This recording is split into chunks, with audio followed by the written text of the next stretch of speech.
Soy when I walk, boy.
Ahem.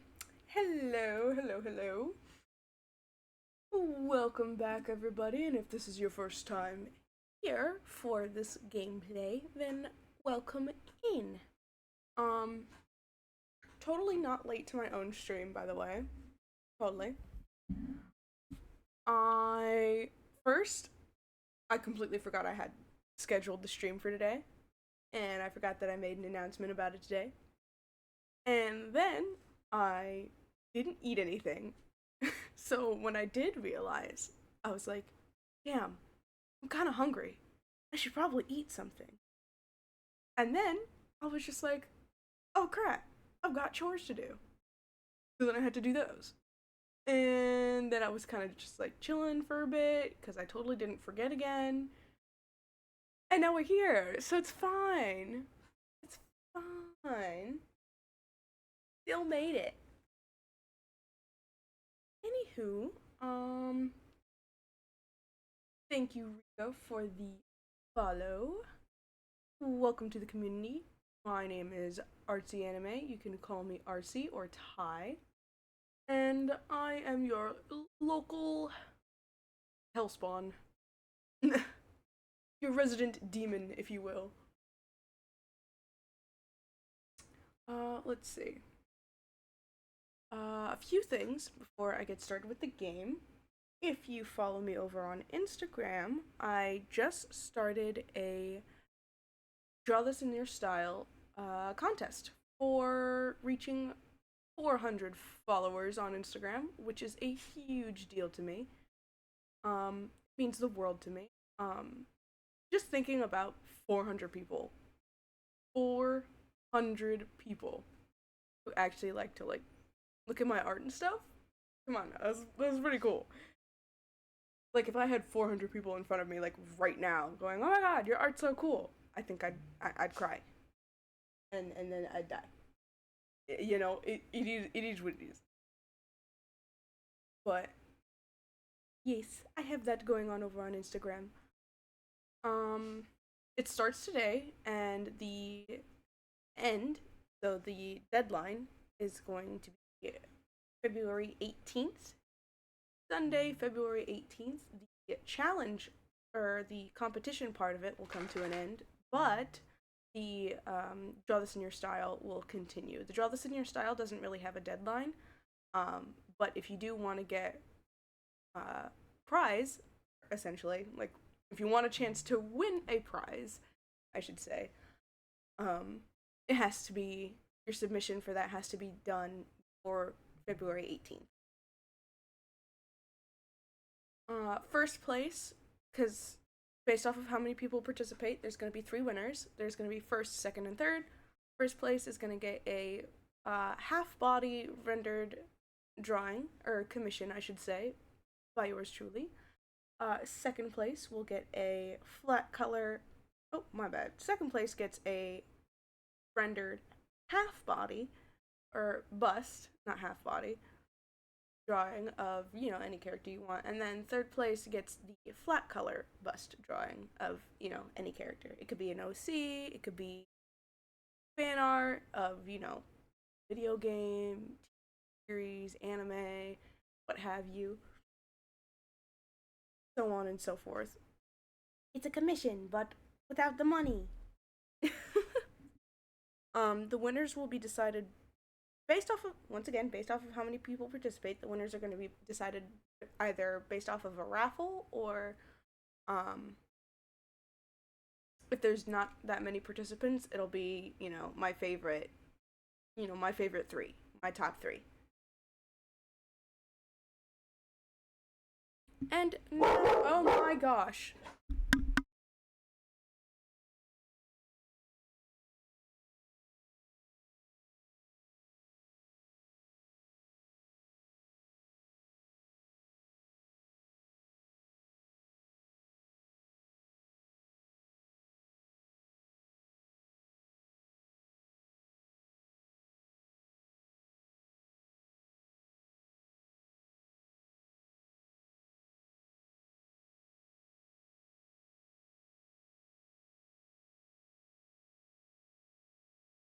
She always chooses the best times to start barking and cut me off.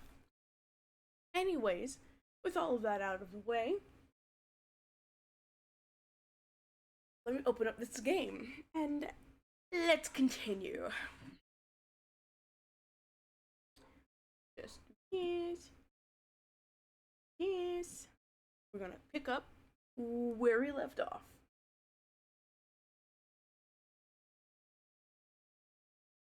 If it'll show up. There we go. We're good. Oh, and the game is muted. Good. Okay, everything is good. We are good now.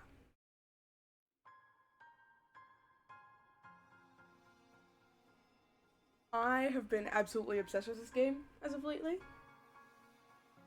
It's surprisingly emotional.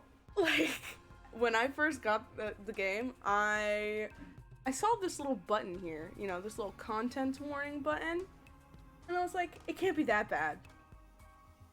Let's open this up really quick. Let's give you a little sneak peek of all of the different things that are going to be potentially in our playthrough. There's quite a bit. So, and this right here, mixed with this, in my very first playthrough, slapped me in the face. I was not prepared. I don't remember how old we were when we left off. I'm going to just click continue. How old am I? I have just turned 14. Alright, cool. Ooh, cold hands. I just turned 14. I like that the character art changed too. Because, we're older. Which is pretty neat. Let me swap my gear. Combat. That good though.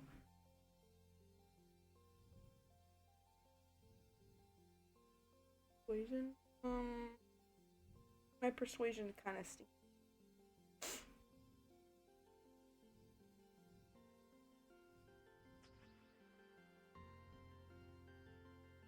I'll do this for right now.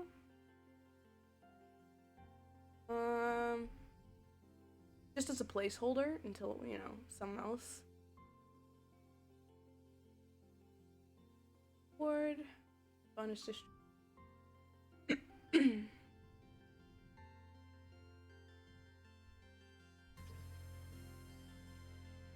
I thought I had another cake.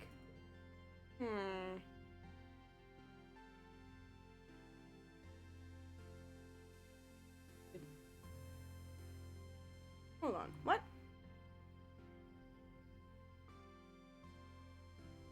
Yeah, they kind of changed. The clothes kind of changed. I mean, then again, I did get older. I probably need bigger clothes. Yeah. I love... Also, each card, if it's in a different art style, and, you know, regardless of, it tells you the artist and their most likely Instagram handle, which I think is freaking awesome.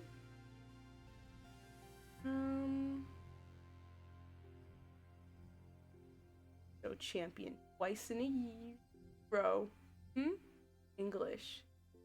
Oh, he's such a sweetheart. Alright. All the stuff I have right now.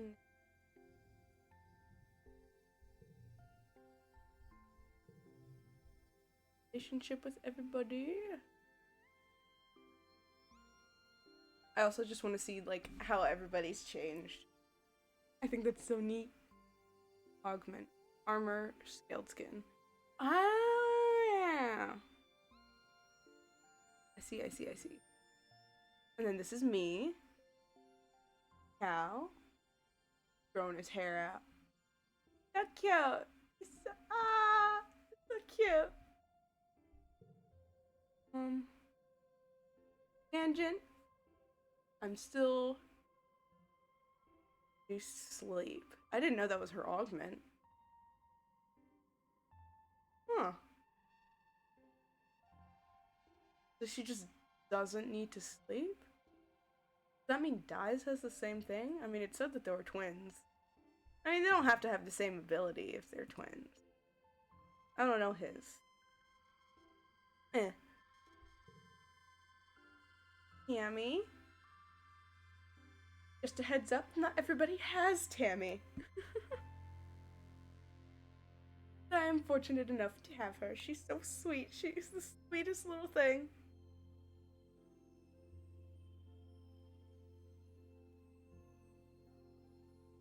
What? I thought I found out. But when I asked her... Why didn't it... Whatever. I don't know when I got friendship with Mars, but apparently I did. She's kind of snooty. Kind of a brat. Kind of don't like it. These are my parents. This is the governor. She's in charge of the kitchen and helping raise kids.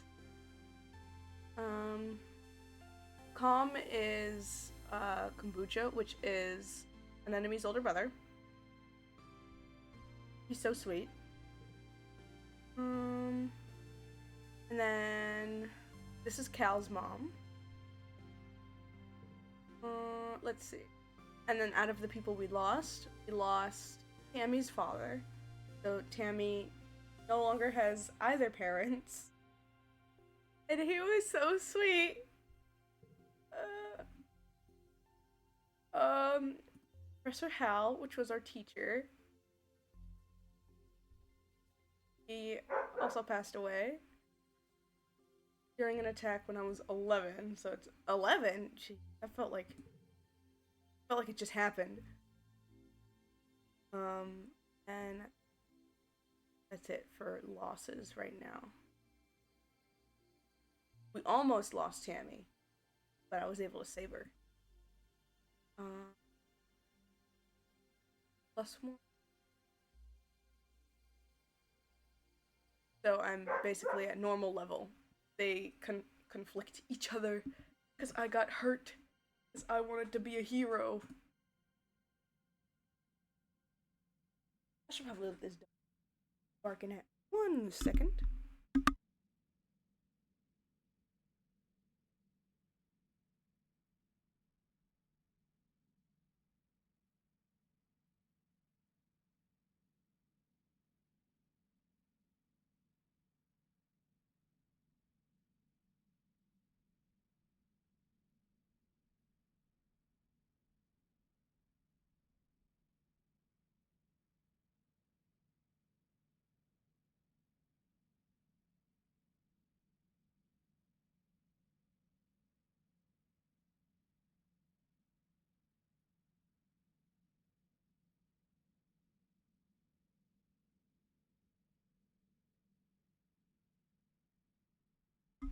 Alright.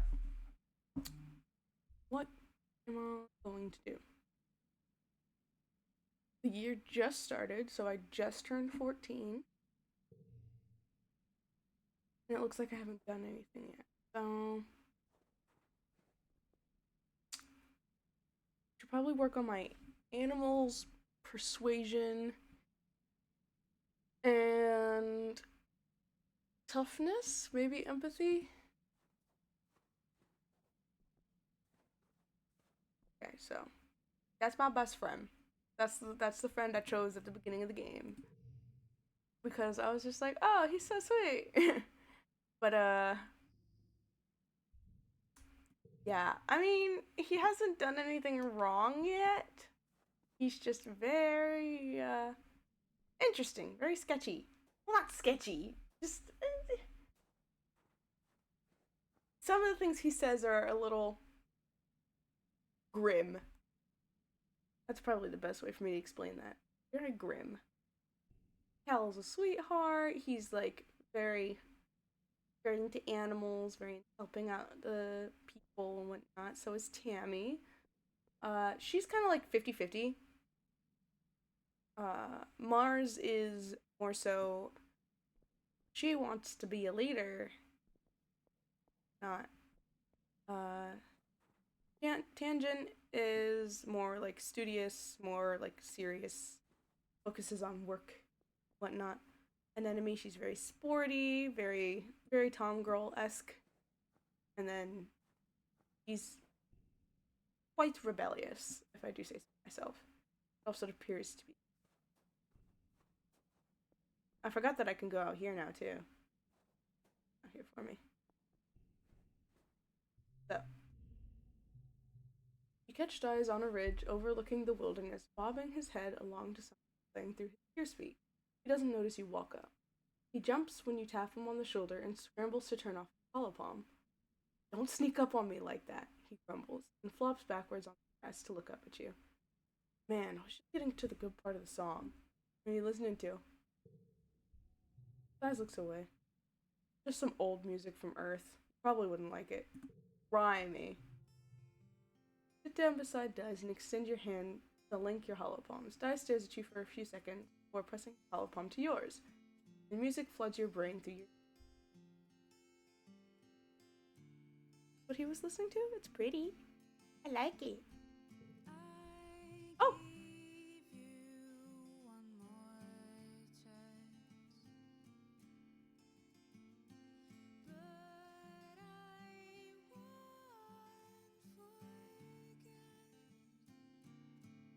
Oh my god, I love this! I have no idea if this is copyright or not. But... oh my god, this is so pretty.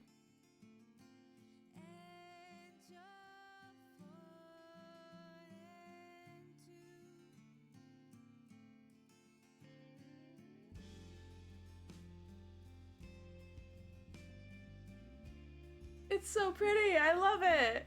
I love this band.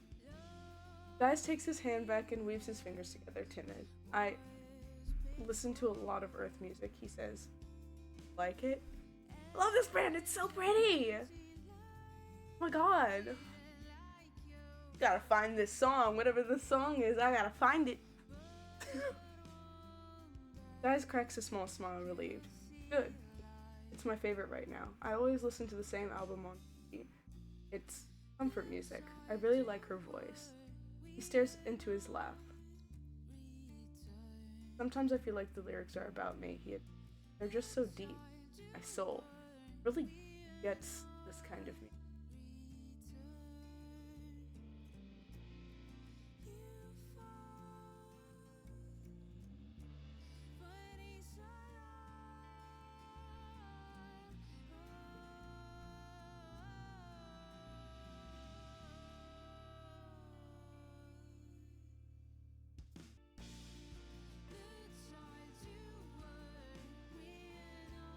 Oh, anyways. I stopped to listen to the lyrics. But don't tell anyone, okay? It makes me feel better thinking that someone knows my pain, even if it's just a dead earth woman. Damn! Sounds deep, man! Sighs, nods, and closes his eyes. Yeah, he replies. I have a lot of time to think. Not like everyone else here. Pretty. What? Creativity? What's my creativity at? Oh my god! I'm always like 2 away. What happened? Hello? I reached age 14 last stream. This is my 3rd stream. So, you might want to go back and see what happened. The VOD, I posted the VOD, and it's also, I don't know if I uploaded it to YouTube yet, but it should be there soon. If not already there. So, jeez, how do I even? Age 13 was freaking great. I say that sarcastically. I'll give you a summary of who's here, who's not, right? Tammy, her dad, died, got mauled to death by a creature when I was 11, I think. Hal, my teacher, died. He got attacked during an invasion during low season. So he's gone too.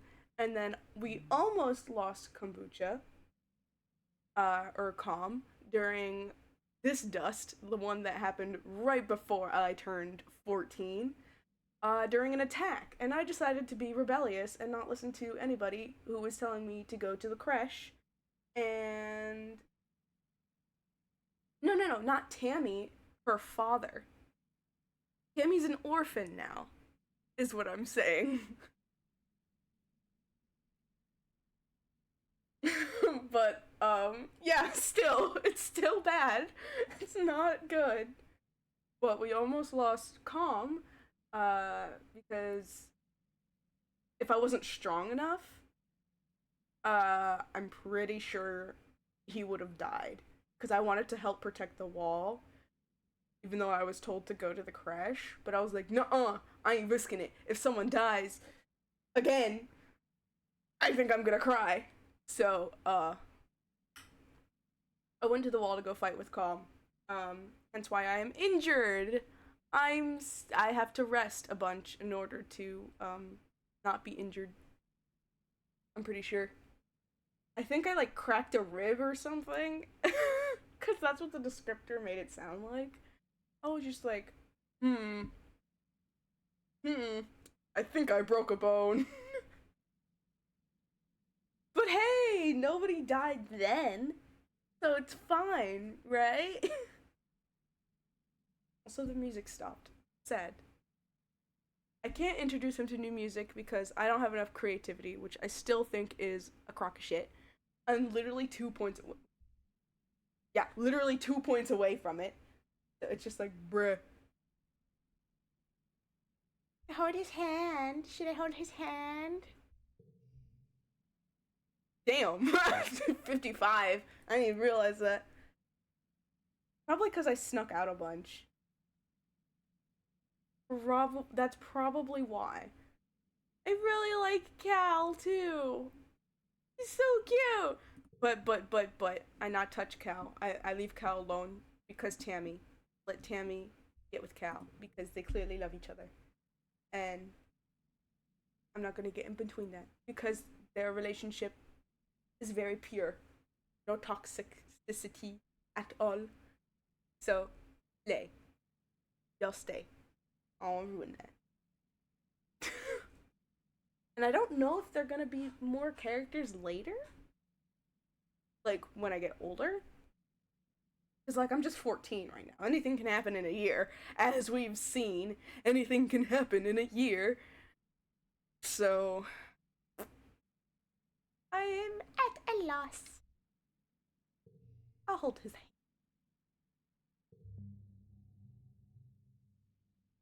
Ah, sorry.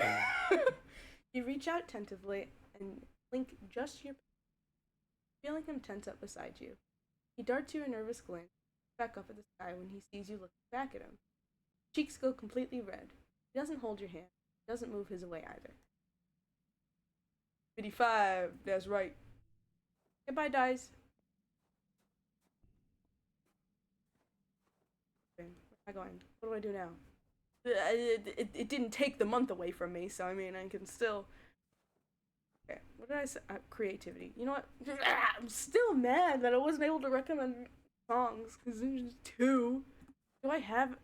Wait a minute. I had. Oh no. Oh. Okay, that's fine.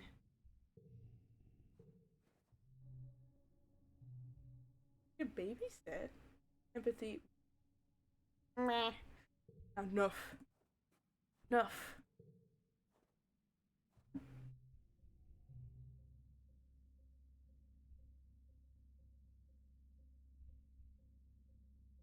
Too creative. I'm doing this. Pah. I don't like her. She still gets on my nerves. You're headed off on lunch break when you see Mars and Tang sitting together in the engineering break room. Tang is eating a sandwich while also scrolling her hollow palm with it. And Mars is half collapsed on the table, barely holding her head up on her hand as she pats at Tang. So, no character development yet? Not yet, no. I mean, there's been a little bit here and there. Like, she helped, like, her and Tang have been hanging out more. And she, like, helped Tang out when Tang rests. But, oh, and she was kind of chill with Tammy, I guess. But other than that, not really. That and what I thought was weird was there was an event where all of us were being like angry, edgy, hormonal teens, I guess. I don't know. It's something for real. And she was painting Dai's fingernails. Oh. But then again, everybody was also like super stressed, super like agitated. People were like fighting, arguing. Yeah, it was bad. It was bad. Come on, she whines. You said you were gonna hang out after lunch. Are you done eating it? You look so irritated. Tang takes a slow, deliberate bite of her sandwich and chews while making eye contact with Mars. It goes from funny to awkward to hilarious as Mars' face falls and she puts her head on the table and groans. What is that word? Proper mastication? Not vacation. Mastication. That's what that looks like. Yeah! Proper mastication is important for digestive health. Tang answers primly, a smile curling at the corner of her mouth.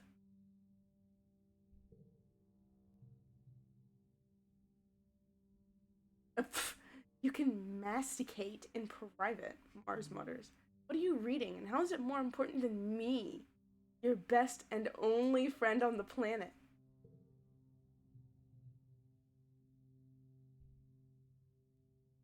Reasoning? Moving along? Just something for work, Tang answers. Really interesting. I didn't know Dr. Instinct was so well published, even though she was only 25 when Strato left Earth. She was practically a prodigy like me. She looks at her holoscreen again. It's absolutely fascinating. We're so lucky to have such an accomplished researcher here on Veterinary. I see. You take a seat at the table and sneak a look at Tang's brain. You catch a few words. Uh. Com.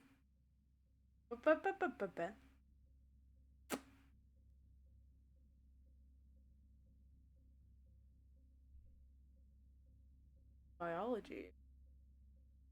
My biology. 41.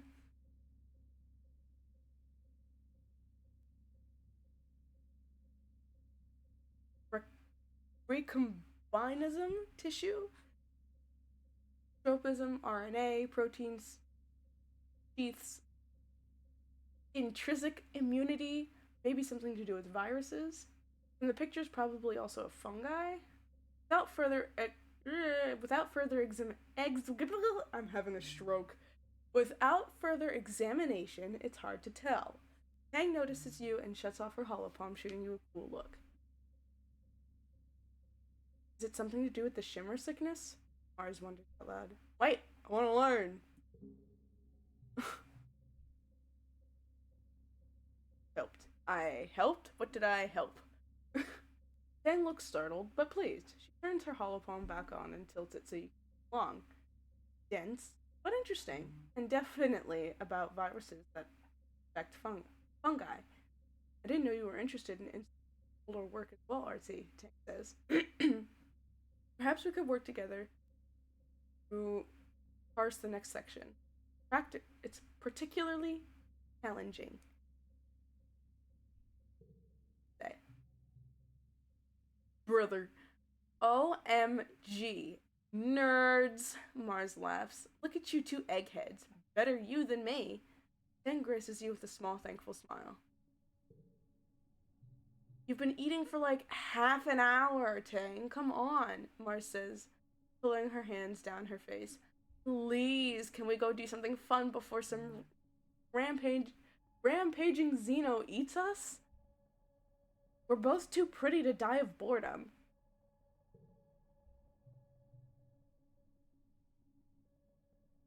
Tang smiles. You think I'm pretty, Mars? She asks, seeming genuinely curious.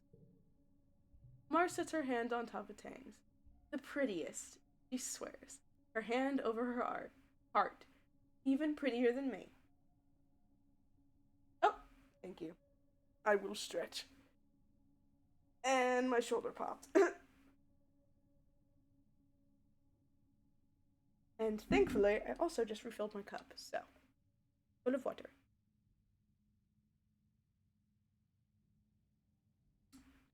Thank you, thank you. She swears, her hand over her heart, even prettier than me. Well, I mean, I win in the looks department, but I think smart women get, like, extra points. Thank you, thank you. Oh, that's so cute! The little cozy emo. Aww. Mm-hmm. Tang says, putting her hand on top of Mars' hand. And lesbians. Anyways. Tang says, putting her hand on top of Mars's hand and leaning in, fix Mars with an unusually flirtatious expression. Yes, do tell me about my great beauty, she deadpans. It's all I live for. Mars laughs and tosses her hair over her shoulder, and you tune them out in favor of eating your lunch before you're expected back in engineering. Oh my god, thank you! That's the first time I've seen the... That's the first time I've had a bit thing. Thank you.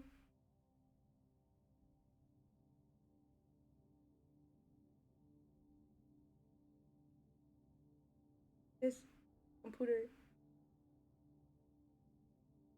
Ah. What? they were they were being flirty. Let's be not anymore? I don't know. I don't know. Oh, I allowed it. Okay, yeah. No, it's not. It's not banned. The word lesbians is no longer censored. It's because the auto mod that I have. But yes, thank you, thank you. I still don't know why stream can't hear the notifications, but I can. I gotta fix that. I don't know how to fix that, but I'll figure it out. Anyways, they were being flirty. And I was like, lesbians! Anyways, time to study humanities. Card B, oh.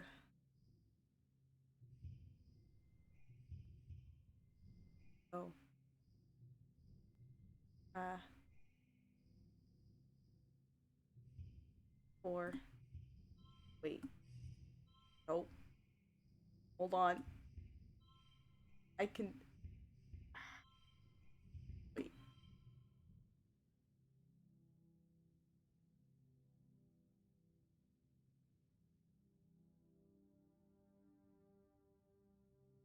Math. Logic.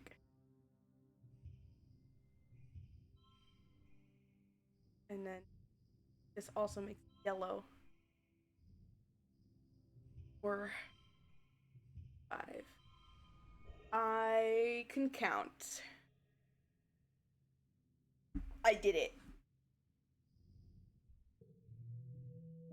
Nah, because some of these are tricky as hell. I hate it. Oh, wait, no. Didn't I say I was supposed to be relaxing? Why am I working? I gotta get rid of my injured. Oh, shit. It's my birthday. I forgot. It's your birthday.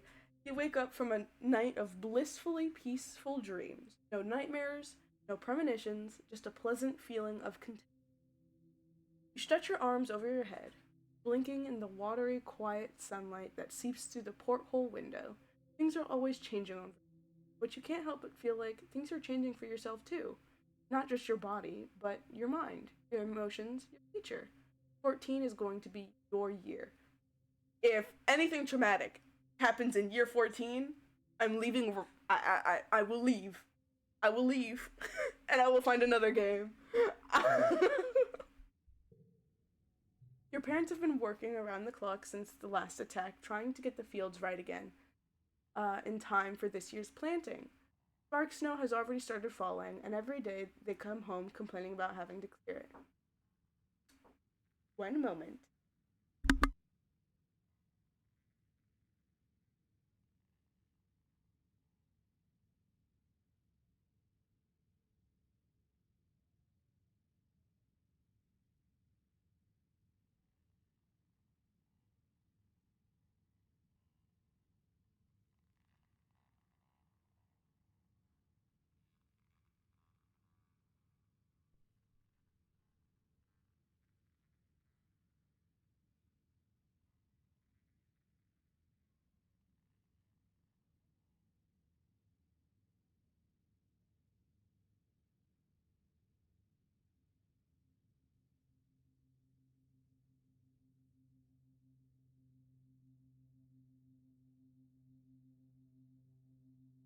Anywho, they asked you to ping them when you're awake so you can share birthday breakfast in your quarters instead of sitting shoulder to shoulder with everyone else during breakfast service in the canteen. You fire them a message and lie back in your bunk, watching dust motes float lazily in the sky. After a minute, there's a knock at the door.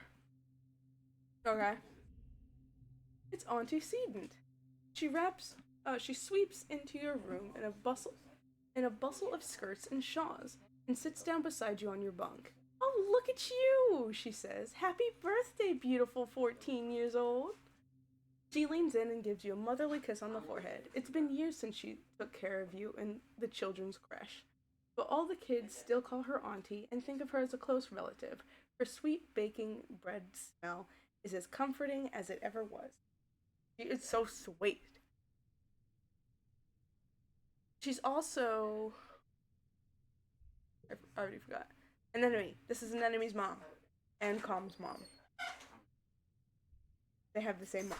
She also has a lot of sons, apparently. I didn't know that. She sits back and takes one of your hands in both of hers. Arcee, ever since I held you in my arms as a baby, I knew you were so special, so important. You're becoming a young man, but I want you to know I will always, always be here for you, just like your mom and dad, she says firmly. Okay, enough with the mushy stuff. Thanks, Auntie C. I don't want to grow up. Honestly, no, I'm afraid to grow up. It's like each year is a traumatic experience. Is it really worth it? I mean, thanks. An avocado. Thanks. Me neither.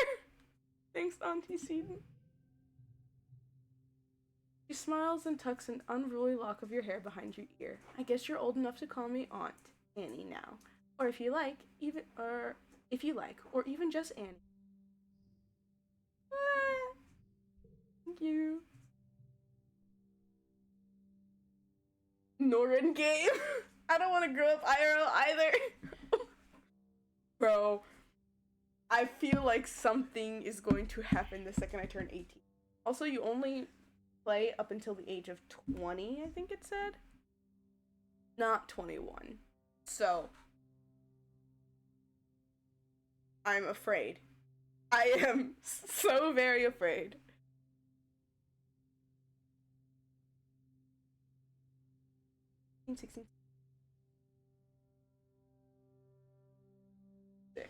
So I guess I'll do 3 years today and then 3 years tomorrow, including 14. So this is year 1. So 16. Once I turn 16, I might switch the game. Unless I want to finish it in this stream. Should I finish it in this stream? Just have it be a 3-parter? I don't know.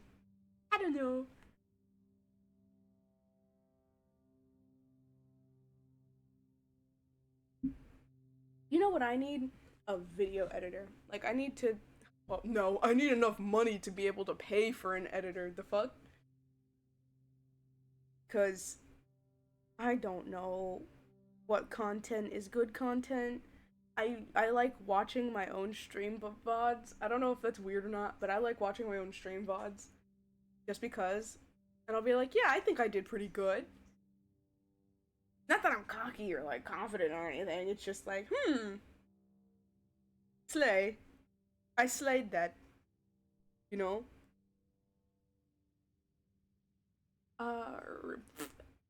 Now come on in here, Aunt Anne says, spreading her arms wide. Give us a great big hug.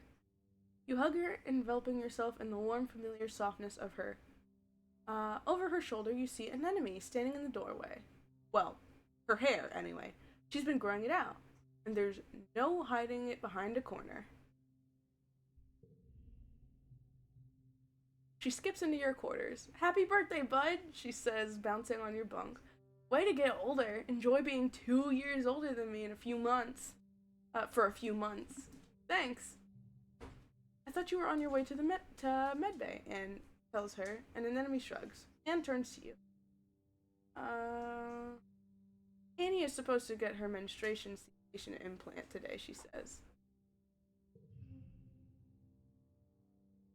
Oh, look at the art. Go slay.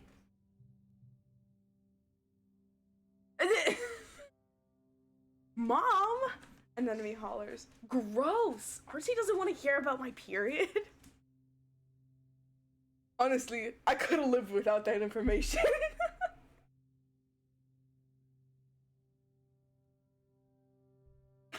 But, like, art slays. Like, I don't know.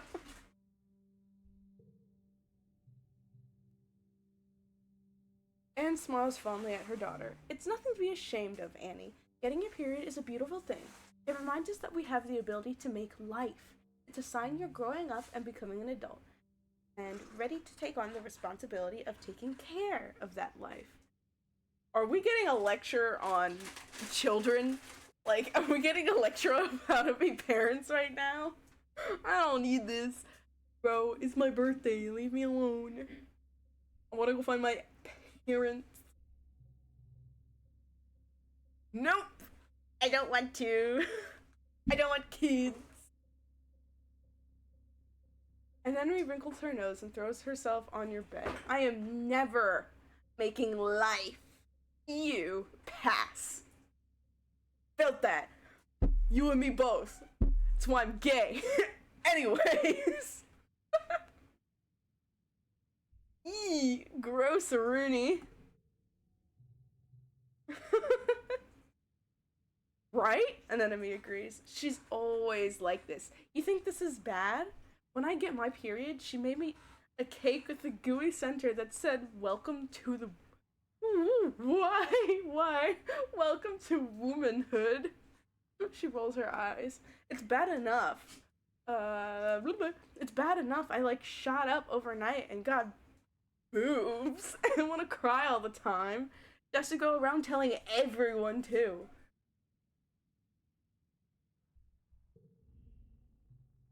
My parents are here. Great, save me. She's talking about growing up. Your parents finally arrive, still damp from the fields and bringing the smell of crisp, tangy snow on their clothes.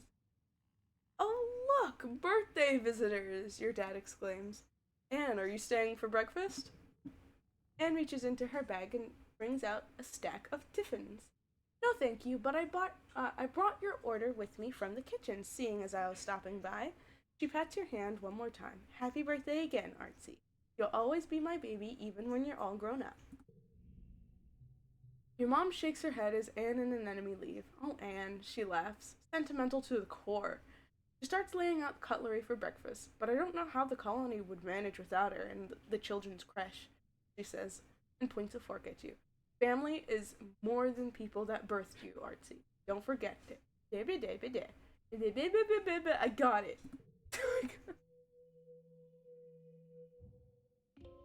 I don't even want a period to begin with, for real. Wait, what did I do? Next month. Oh well, it's next month. Bye, Tammy! Wait, does anybody else want to talk to me? Oh.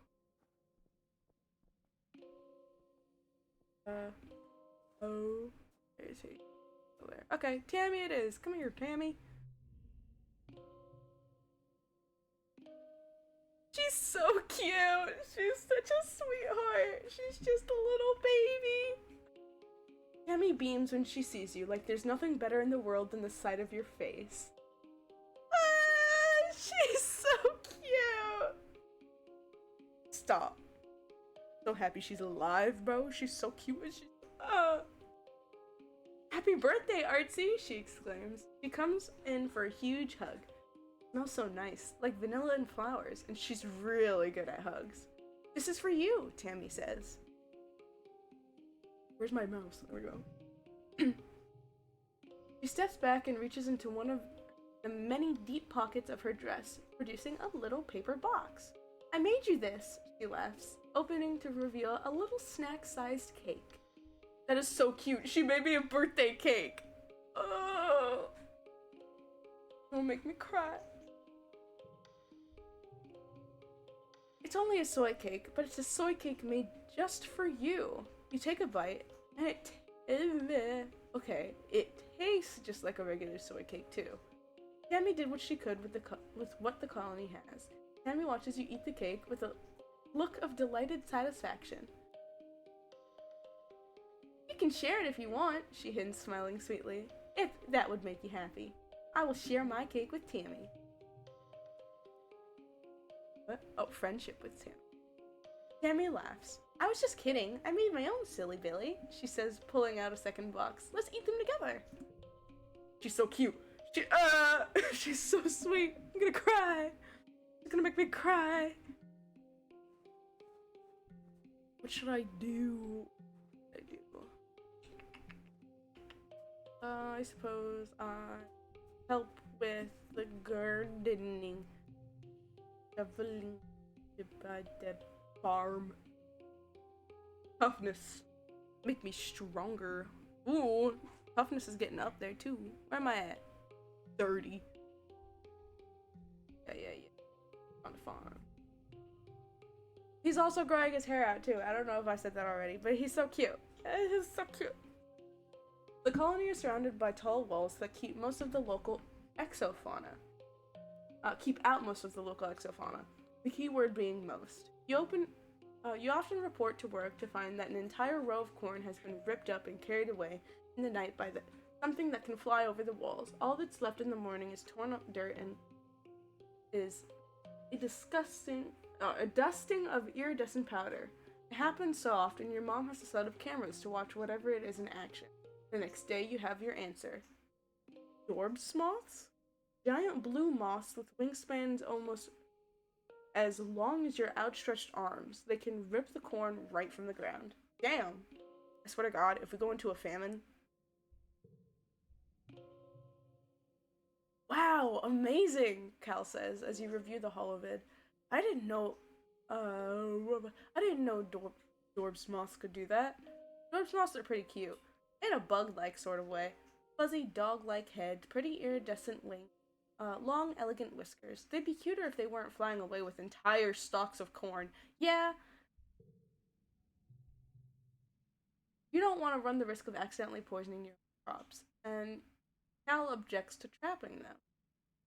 The most humane solution is to discourage them from stealing your crops at all. You and Cal work on setting up scarecrows, but after a couple unsuccessful days, you have to admit that you just don't know what scares these adorable little moths.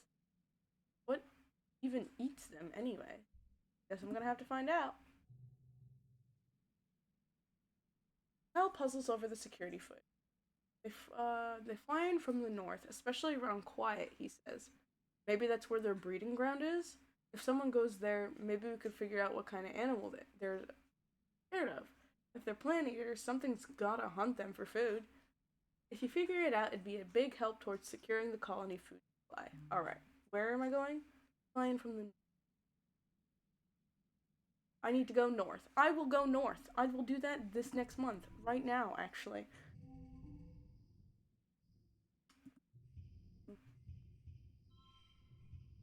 Nope.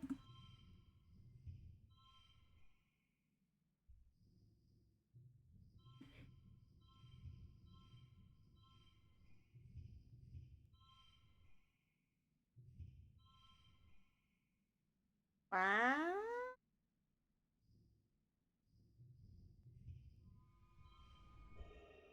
I knew that.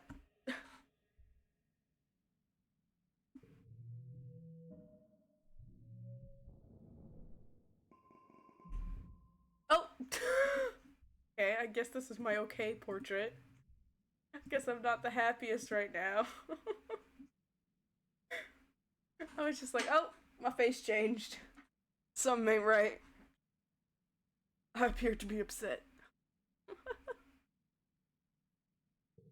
Wampa wampa.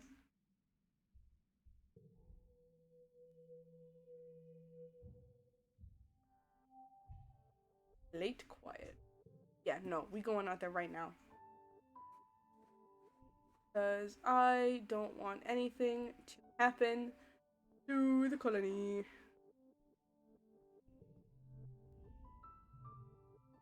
What? What? I'm injured? She won't let me leave because I'm injured? Are you serious?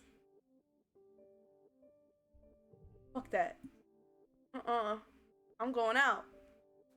I'll find a way. Am I still small enough? Oh my god. No.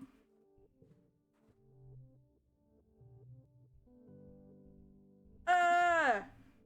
I'm too big. I can't fit anymore. I got too big. I can't fit through the drain pipe anymore. Ugh. How am I supposed to sneak out now? I mean, what? I didn't sneak out or anything. I mean, I wouldn't want to leave if it's her trading me. She's the expeditions leader, so she'd be watching you while you're out. God damn it, but I wanted to get outside before pollen, because pollen is when my dad gets sick and I get upset and sad. It's fine. I'll relax.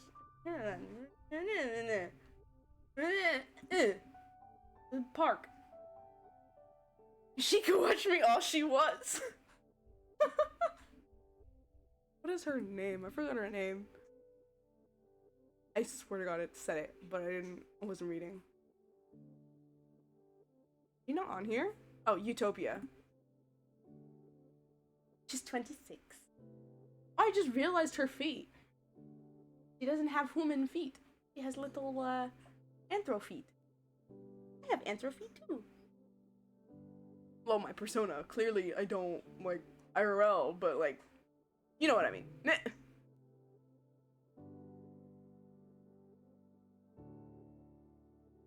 A little nougat. Little nougat.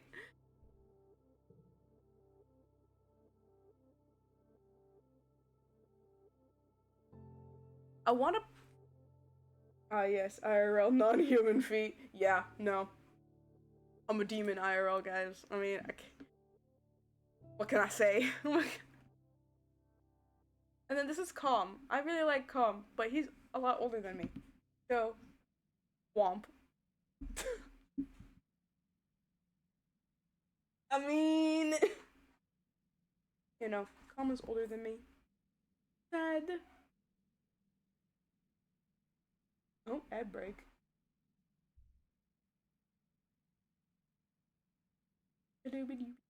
Anyways. Thought I said something else. Huh? What did you think I said? What did you think I said?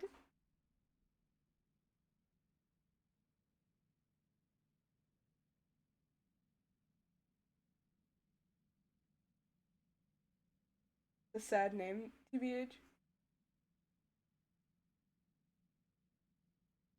Oh.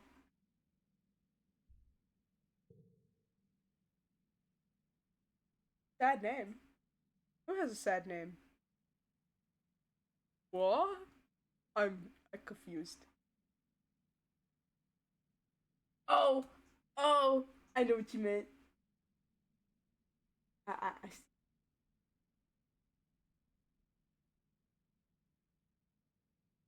no, not calm. It's calm. COM like kombucha, because that's his full name.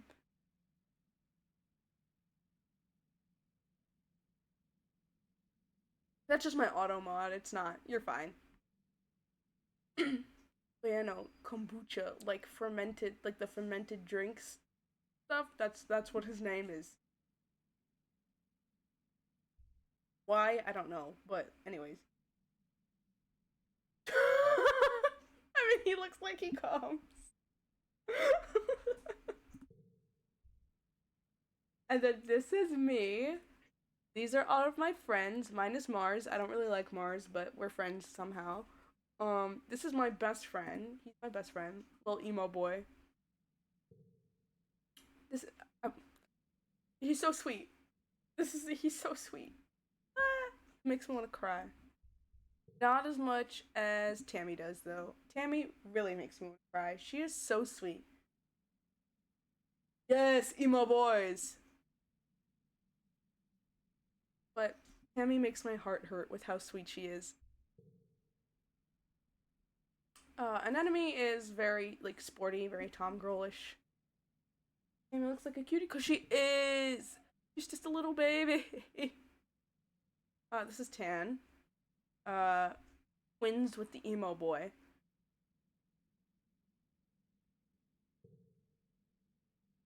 This is my dad.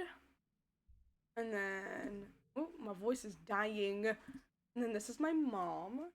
Twins? Yes. Tangent and Dis, they're twins. Dies, Dis, I don't know. I don't know how to say it. But this is my best friend, and this is his twin sister. Um, there's Tammy, and this is Mars. This is the brat. I don't like her, but whatever. I need to learn everybody else's birthdays. I was, huh? My mother? What do you mean? Nah, but I really do like the character design. And then the dad in this game, he's so sweet. He's the sweetest, silliest thing. I'm like, man, if only real fathers were like that. I mean, sure, some are, but like, we're not getting there. You get wild. I need to relax. So gay. Automod needs to calm down. There's gotta be a way I gotta tweak that somehow. I'll look at that later. I'm going to relax in the park. Wait, no. But yeah. I don't know. Where do I want to relax? I can relax in the park. I can relax in the creche. Or I can relax on the wall. This gives me friendship with dies. Yeah. Friendship with. Relaxing here. Gives me friendship with Tammy. I think I have quite enough relationship with dies for right now. He's like a little emo boy. He's a little guy.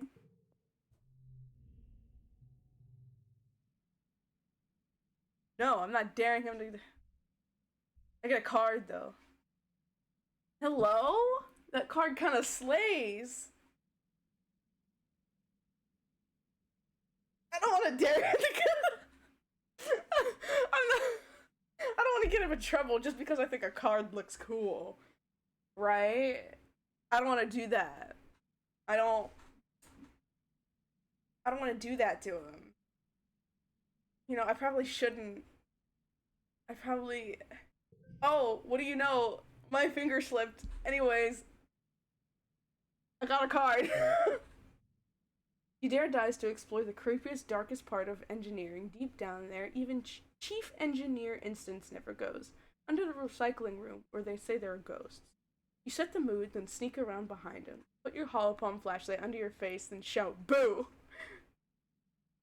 I am a menace. Oh my god, I'm so mean.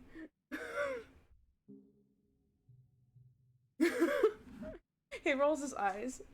Artsy, think about it. If there were ghosts on the spaceship, only one of them would be my mom. Oh yeah. I don't know shit about his mom. I don't know shit about his parents at all. He rolls his yeah. Oh, anyways. Oh, yeah. You guys that would scare a normal person, but still isn't scared of anything. Oh well, I got a card, and I got +1 bravery. They. What do I need for your second thing? Random act of kindness. 40 or greater. I don't have that.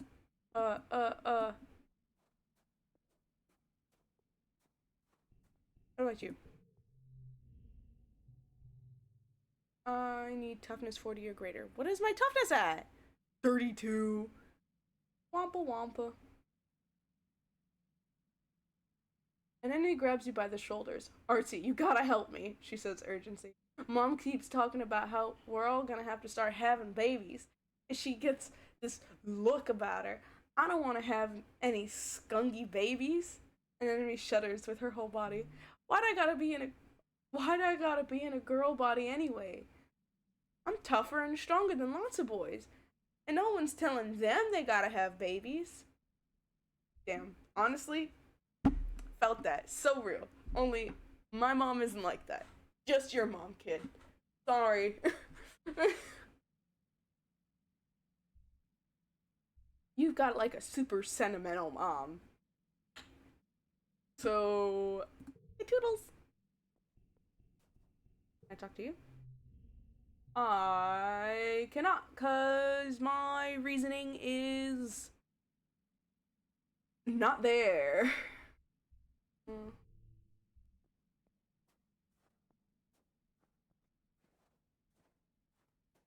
about Cal?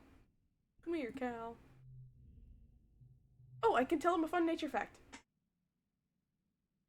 Here you go. Fun nature fact. What? Embarrassing lesson? What? Tell him about the time Tang brought a skunk bug for show and tell in biology, and it got scared and made the worst Most smelliest, grossest stink you had ever smelled, and everyone thought Tang had farted. Well, at least it wasn't me, so, gee.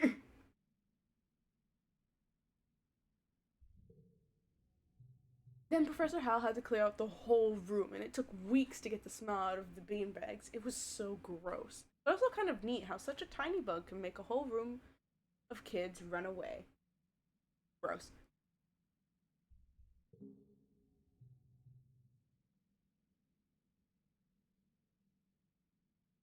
Cal laughs. I remember that, Artsy, except the way I heard it, it wasn't Tang, it was you. It wasn't me. It wasn't me.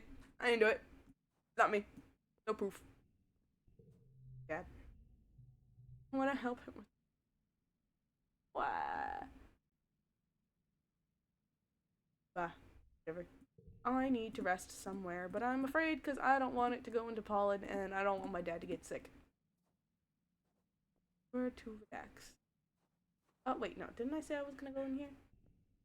Let me in! I'm gonna relax in the park. Oh, yeah, my pet! You play with your Riki, Shrumu, hanging out with them just outside the walls. It's uneventful, which is exactly what you need. You try to teach them some simple commands. Stay, follow, speak. It's adorable watching them tilt their head from side to side when they're trying to figure something out. They don't seem to really get it, but you get the impression they're trying. He's my little baby. This is Shrumu, is my pet.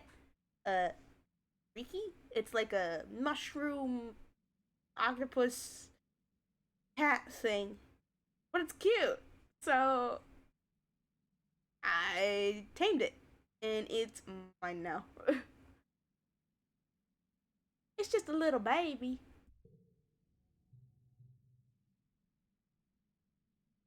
Bond with pet Riki. You quickly realize the Riki must be named after the sound they make when they're happy. A whirring, clicking noise for a weird spider tentacle creature. It's really cute. I got quit. Relaxing. Card was creepy as fuck, but I'm keeping. I will keep my memories. Yes, I will. Early pollen. I have a feeling this is not gonna be good.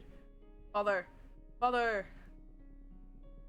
Yes. Yes, I need to speak to Father. You can hear your dad sneeze all the way from engineering. It's explosive, like he's trying to scare away predators. He's wiping his nose as you approach, on a handkerchief blotted with shimmering pink. Lately, he's also surrounded by a fine dusting of pink pollen that clings to him wherever he goes. Keep brushing the glitter off of things in your quarters. He gives you a hug, then brushes pollen off your shoulder, laughing self-consciously. You haven't heard him laugh much lately. He's been working hard trying to improve the colony's food supply. He's showing signs of malnutrition. No! Stop! He's showing signs of malnourishment too. Though your mom is worse, you're worried for both of them? Your dad's skin is kind of shiny in patches. Oh no. Stop. Stop. Stop right now. He sees you staring and rubs his hands over his arms. Sparkling dust poofs off of him in little clouds. What is that word? I have never seen that word in my life. Scintillating? I got it. In the light. Oh yeah, that's a new symptom, he says. Seems harmless though. I should be yelling all of these at him. You should stay inside. You should, yeah, no, your ass should stay inside. Pause. Pausing. I think he's getting worse. And both of my parents are malnourished. And I don't. That's all I have to say. I want to tell his ass to stay inside, but he's not gonna listen to me. He's also not gonna listen to Instance. He should be wearing his mask. You should stay inside. It's my thing. I think he should stay inside. You should be wearing your mask.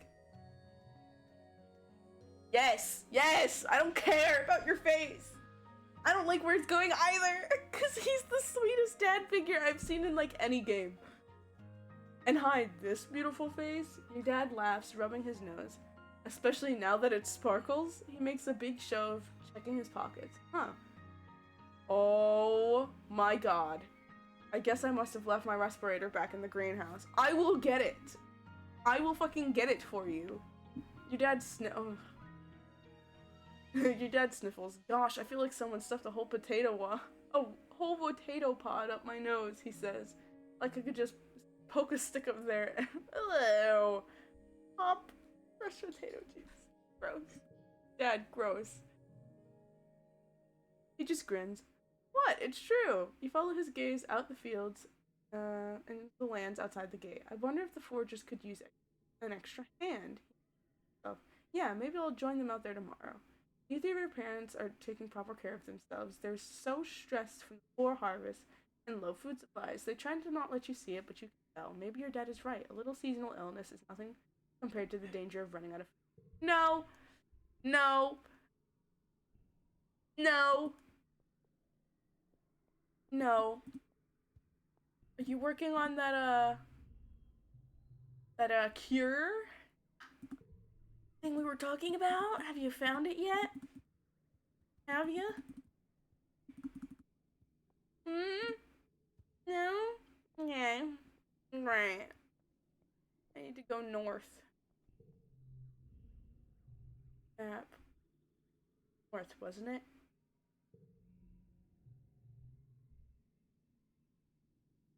I'm guessing nearby is... And north is up. I wish there was like a... thing. A compass. Wish I had a compass. Okay. So... the plane. That is what I need to do, right? This is us. Go outside. Planes. See them planes. Planes. I don't care. I'm finding everything. I'm gonna find the cure. I'm gonna find what's fucking up the crops. I'm gonna find everything. Okay. Utopia is sorting through stuff the foragers have brought back, putting them into bins to either get analyzed or taken straight to the kitchen. Hey, sweets. Hey, sweets, she says, not even looking up. You headed out?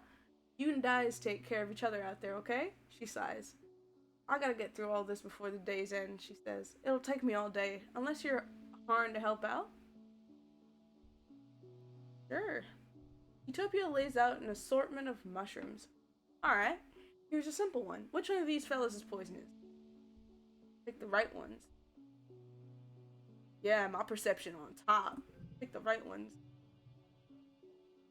Mushrooms? You got this. You know what kinds of mushrooms are served in the canteen, and it's easy to pick them out the assortment. I'm smart. Great work, sweets, Utopia exclaims, a big smile on her face. You're a regular pig. Don't worry, that's a compliment on Earth. They used to use pigs to sniff out buried mushrooms. Now go out there and dig us up some, why don't you? Finish up what you were doing on the survey team, but come back next month and I'll put you with the foragers, she said. You'll be in the Valley of Virgo. It's one of the best places to forage for wild berries and other edibles. I'm going there! I am going there next month. But as of right now, I need to find a big scary creature that is scaring the critters. Or that will scare the critters. Excuse me. You're the thing that broke my rib. I need you to move. I'm brave. I'm brave as hell. Now move. Move, bitch. Get out the way. Oh. You're not.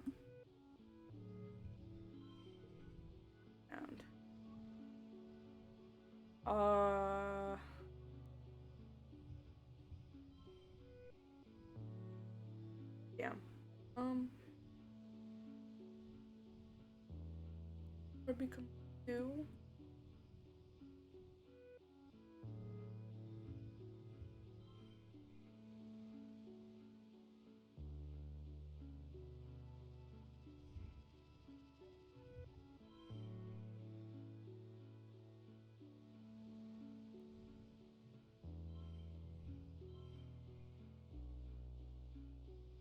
Uh,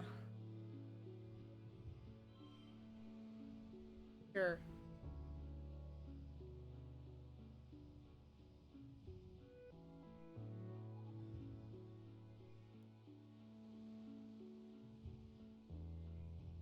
What?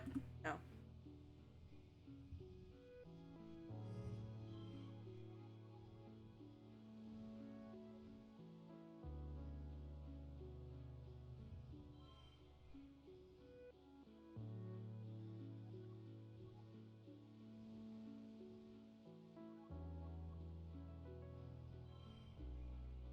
Why did I know? What?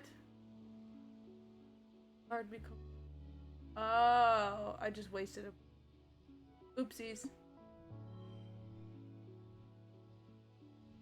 Uh. Uh. Uh. Uh.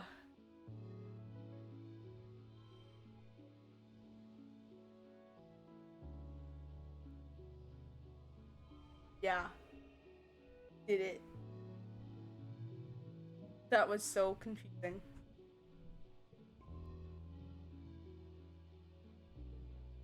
Over. Got shit to do, bro.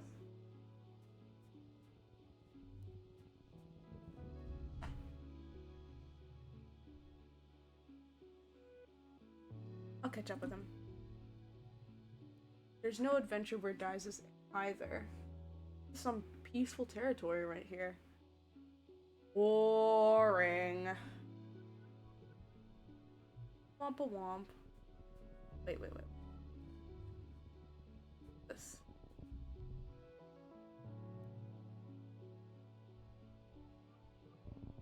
I don't need it. Wait, the wood. Uh.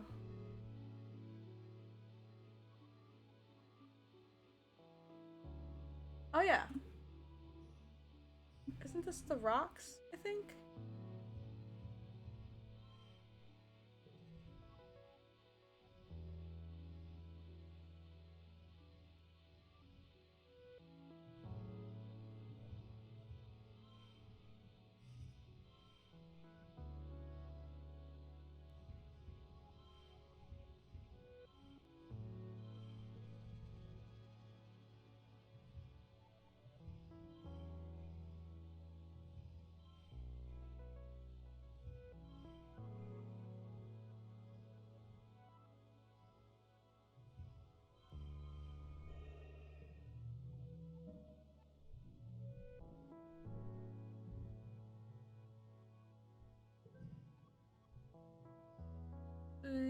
Crystal cluster.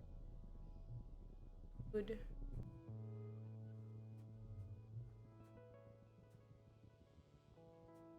Get farther up. Bad.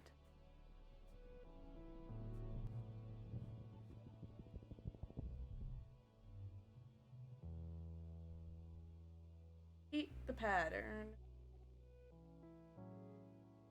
Stop to admire the. Yeah, okay. The pattern rocks.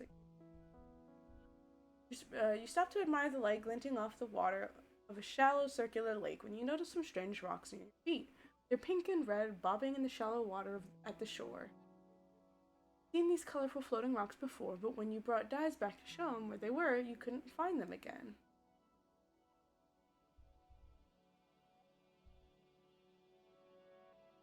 I'll pick up a rock.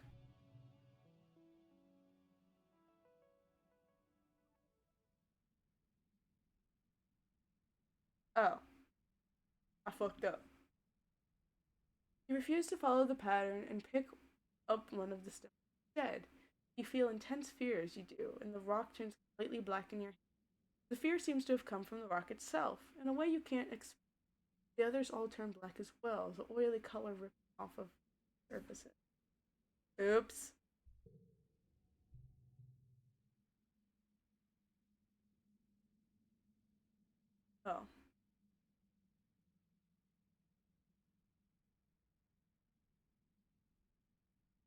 heart races and the stone drops instinctively out of your hand. Suddenly, you feel suddenly nauseous and turn to retch. Turn back, all the rocks are floating further out. Now they're a few meters shore. Did they swim out there? They seem to be floating, just like regular rocks. Except regular rocks don't float on water. You feel like they're glaring at you. Your stomach still feels uneasy. I should have just played along with the rocks. That made me extra stressed.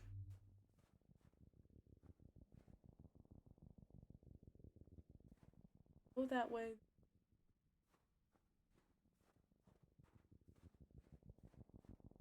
Oh, oh!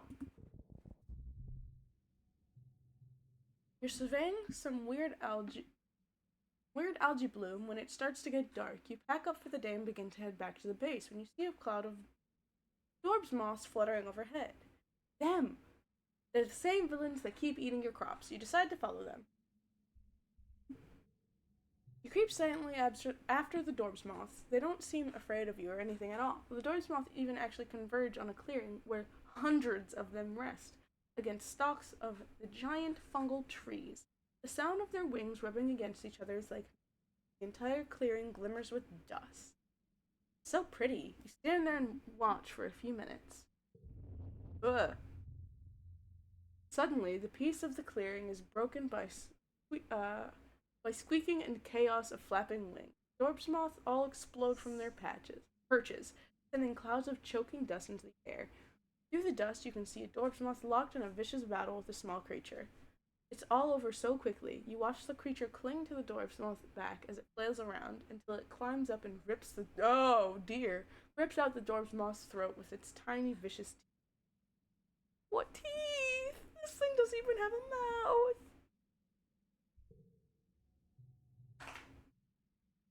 More squeaking fills the clearing. From the trees descend an entire family of these. And they're set up upon the corpse of Dorb's moth like it's a kingly buffet. They hop around and hiss at each other, popping up like popcorn. The sound is incredible. The screech, like the screeching of a chair across a floor. The rest of the Dorb's moths have completely vanished. The cries of these tiny hunters must have scared them off. How horrible! No, that's horrid. Kinda cool, but not good. Not good at all. That is horrible. Eh, so cool. Horrible. How horrible. +1 empathy. You whip open your holopalm and record their squawking and chittering as they devour their meal. If you play this, it's bound to scare the Dorb's moths away from the fields too. You don't think you would have believed it if you hadn't seen it with your own eyes. The little things, you decide to call them bounce weasels, are like 1/5 the size of a Dorb's mouth, and they're even more cute than the moths. What? You're pretty involved in recording the bounce weasels, so you don't notice another family of them moving into position over your head until it's too late. Like the Dorb's moth, you had the audacity to stand still for too long in their territory. You yelp as you're pelted by a hail of sharp-toothed creatures. Oh no. I'll endure it. Yeah, I got this. Ooh, I'm stressed as frick. Fine. I don't have a 2. Well.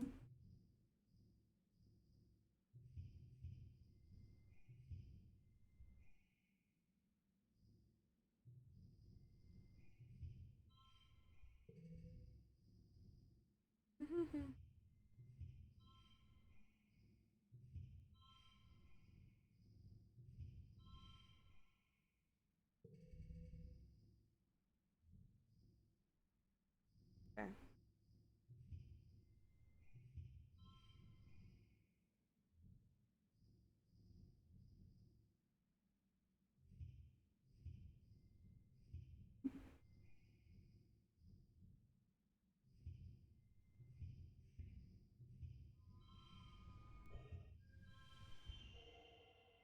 Yippee! My little 1 star. Hey, my toughness went up. You cover your You cover your head and neck, and the bounce weasels, well, bounce right off of you. Some of them cling to your jacket, nipping little holes into it. But when they can't get their teeth in, they bounce away into the forest, tittering in anger. I was attacked. You can't wait to show Cal. The battle of cute versus cute. This planet is pretty cool. Plus, now you have an idea on how to keep the moths from stealing your crops. So good at this. I should. Damn! Damn, I'm stressed. It's fine. We're fine, guys. Not that bad. It's not like it's at 100. It's only at 85. I got a little left in me. Fine. Red cards get +1 in physical challenges.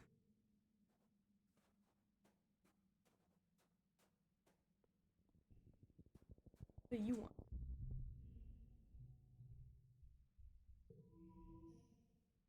I'm not doing too hot.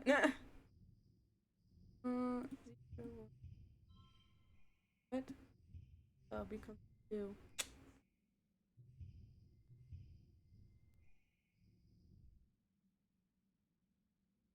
Wait. 5, 6. That literally says becomes a 2. Okay. 0.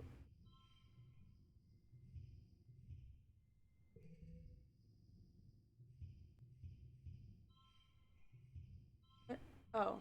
Okay, we're doing that again. That's fine.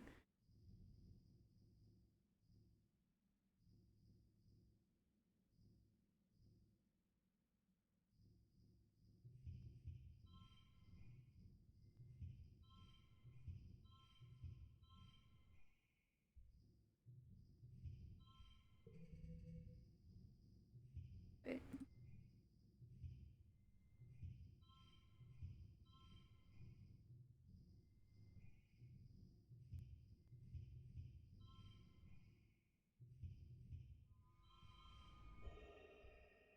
I did eat. Probably too tired to do anything now. Yeah, too worn out. Oh, now I'm at 100. Stressed out. Can't do anything but relax. Love that for me.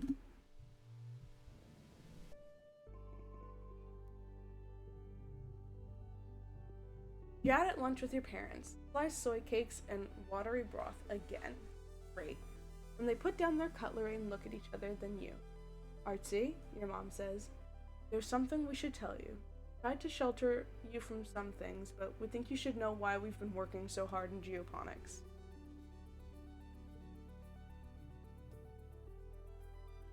There's a meeting after lunch, and I want you to come with us. Okay. Oh boy. You follow your parents to the council room. Mars is also tagged along, and take a seat near them as your mom and Aunt Anne stand to address the council. After Etiquette officially calls the meeting, she gestures to your mom. Who are you again? You're Red. Okay, cool. I'm not gonna mince words, your mom says firmly. All of our efforts to increase the food's production in geoponics have failed, especially given the failure of the pixie beans. The destruction of the fields during the last attack put the nail in the coffin. By the end of the year, the colony will run out of food. Oh, lovely. As if I wasn't stressed enough. The rest of the council murmurs in concern. You and Mars exchange horrified looks. You've been doomsaying about our food supply for years, Flulu. Rat question. Do you mean to say that we're past the point of no return? Your mother nods grimly. I'm afraid so. Even with rationing, without securing a Vetermian food source, our supplies will run out by wet season. She gestures to Anne, whose face is grave. Anne and I have gone over the supplies and come up with food plans. We've crunched the numbers.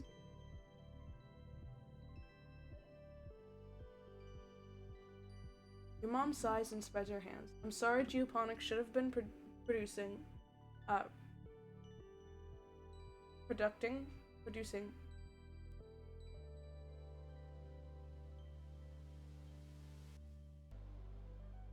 producing better by now.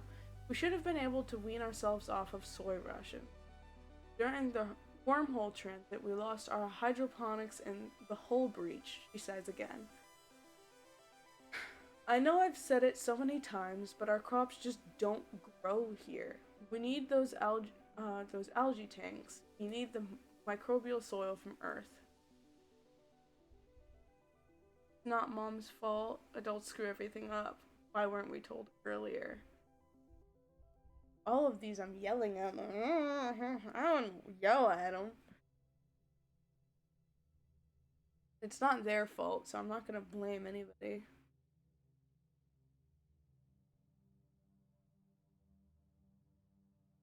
I'll just say it's not Mom's fault because I feel like even if they were told earlier, that would just send people in a state of panic.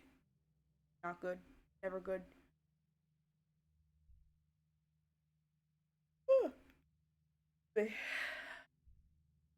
It's not their fault, so I'm not gonna yell at them like it is. So I'll be like, it's not Mom's fault. Not. The survival of the colony shouldn't rest on one person's shoulders. It's not fair. She's been working harder than anyone. She did everything she could. The council mumbles agreement. Inside, they probably never really blamed her or your dad. The only holdout is Mars, who crosses her arms and grumbles that it's clearly a problem with leadership. So, what do we do now? Vince asks. Starving to death isn't an option.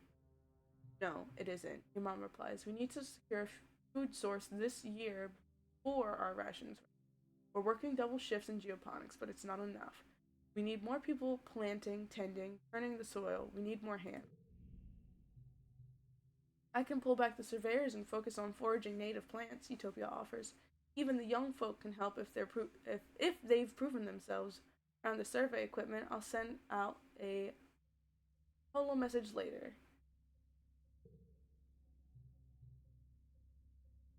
That is gained. Starving. Physical skill. Oh my god. Love that. Time we all step up for our future. Council nods in agreement. Stomach rumbles on play. Okay, okay.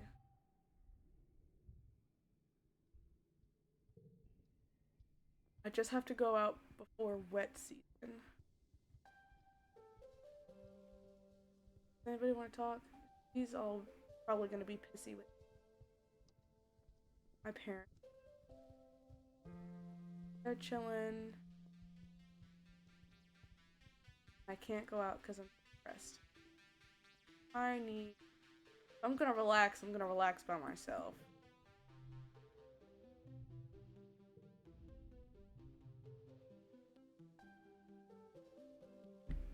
You've heard Security Chief Brett is on the lookout for lookouts. That is, for the kids who chill out on top of the walls all afternoons, Mountains. Sounds way better than going to class. He gives you a once-over, eyes narrowed. All right, he says. Look over there at the end of the field. What does that sign say?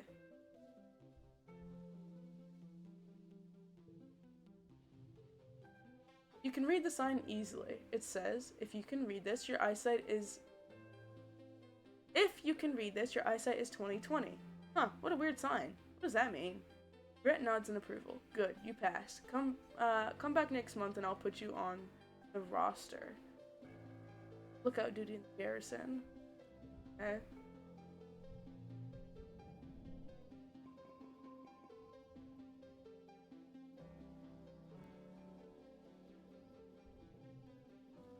I'll keep both of those.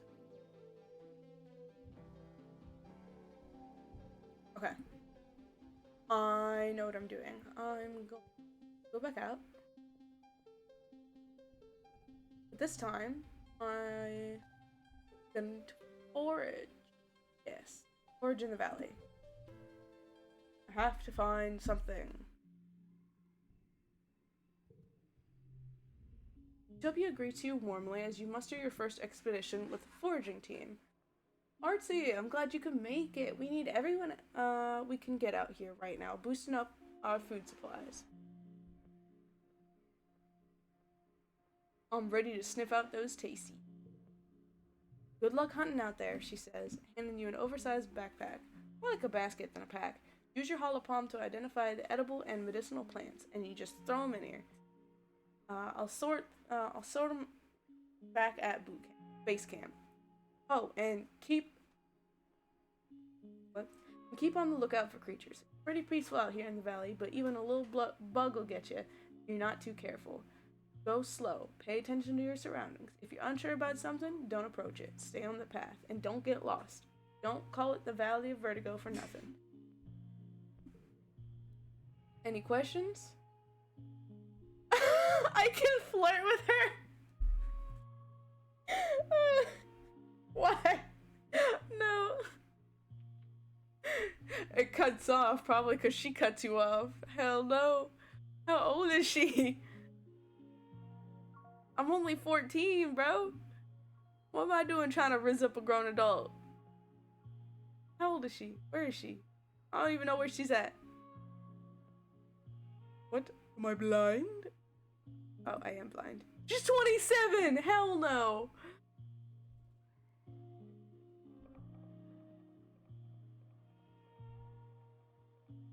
Yeah, where's he?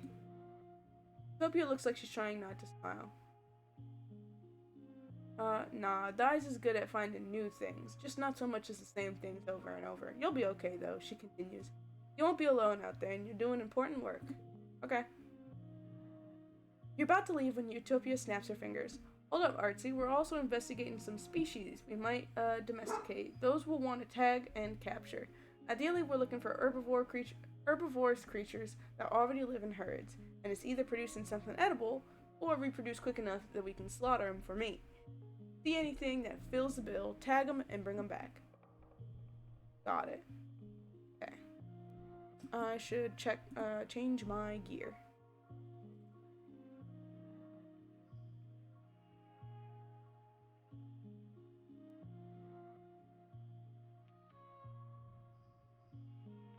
Plus 10 combat.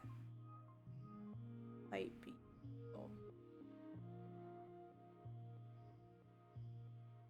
What biology? Oh, my biology's fine.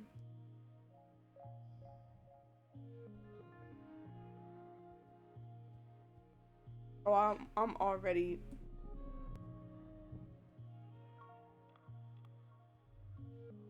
Oh, this is not fun to walk through. Okay, I can't walk over here.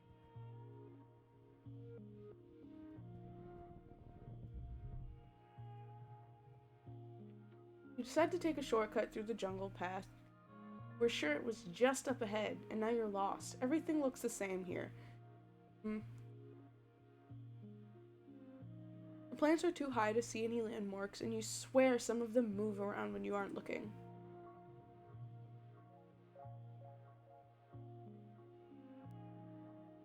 You try to check your positioning with your hollow palm, but the damn thing isn't working, and it won't connect long-range communication either.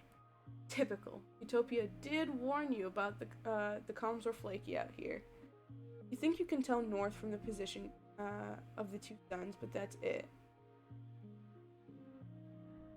Climb a tree and chart a path through the wilderness from above. With that information in your hollow palm, navigating to the nearest landmark is a breeze. So smart. We ain't risen up a grown adult. That's what I'm saying. I ain't about that life. Oh. Freaky are carnivores, but you think the juveniles are too small to take out on anything larger than an insect. Not much the case with this one. The Freaky blocking your path is pretty large, probably about as tall as your waist, and it's growling at you over the carcass of something even bigger, which seems to be missing a head. Yuck. I don't want to fight it. You're not sure if it killed or scavenged the dead animal, but it's dragged it onto its path and it looks ready to fight you for it. Wait for it to leave.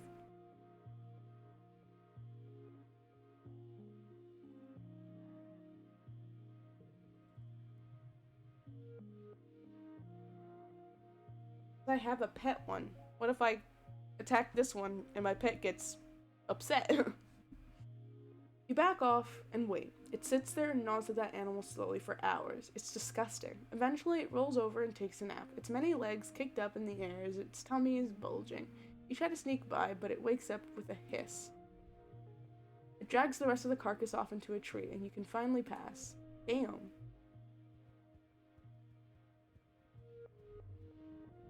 Another one? Oh my.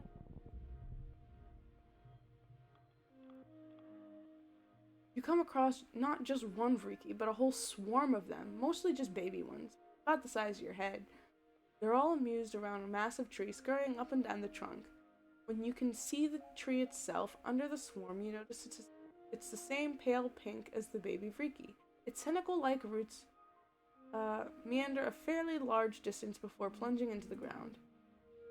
When the Vriki see you approach, they get agitated, and they look hungry, definitely hungry, like dozens of hungry grapefruit-sized, furry pink spiders, stuff of your nightmares. You pet Shreemu, and it doesn't seem scared at all.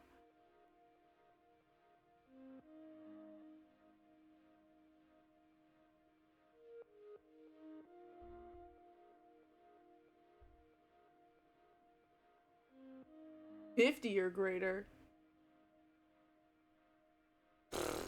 I don't want to fight them. That seems like a bad idea. Because of my pet. Duh. I want to find another route though. It's quicker if I go. So sorry. I'm so sorry. I don't want to do this.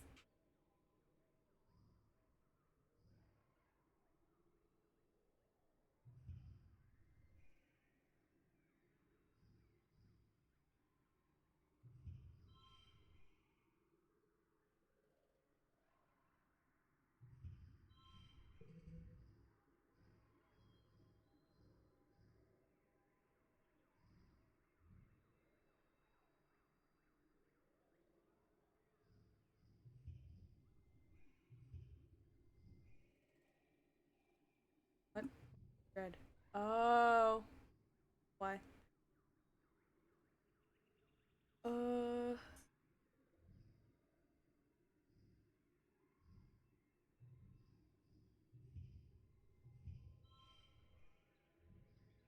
On. Or.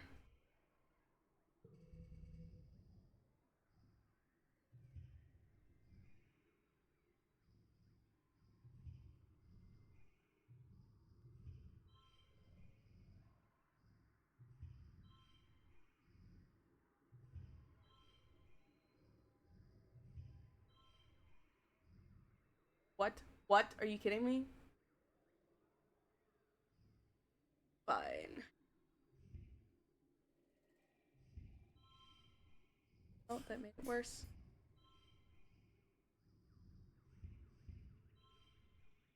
Why did that make it worse?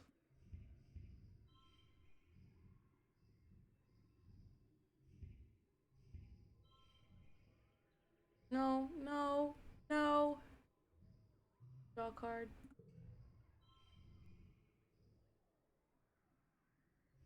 Uh, uh.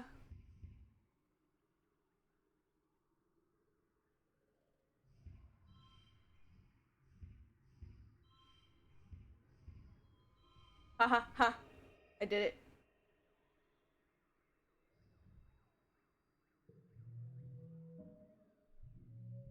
But what about my pet? I don't want my pet to be upset with me.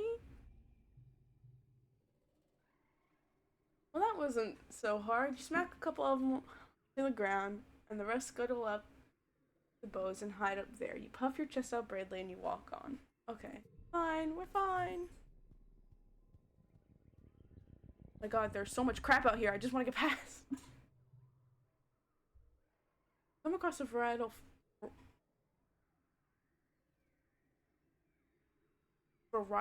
feast of berry bushes. They look delicious. Nah, nah. Research them first.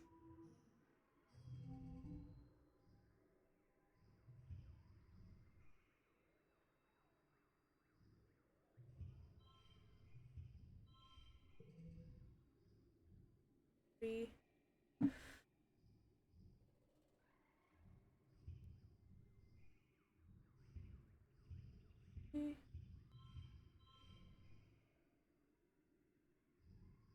Oh.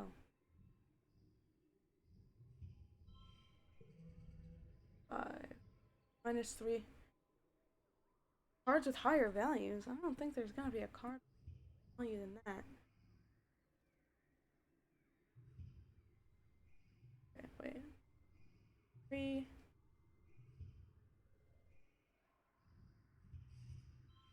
Nope. Card becomes fine. Or that'll do it. Nothing. Okay. Adidi.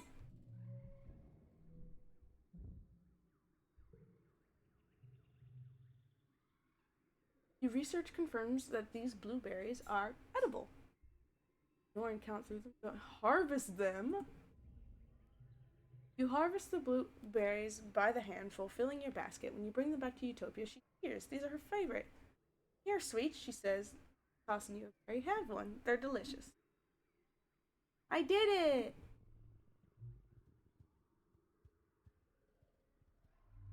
You like that?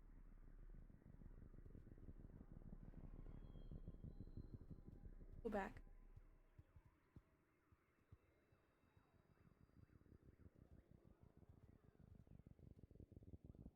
Okay.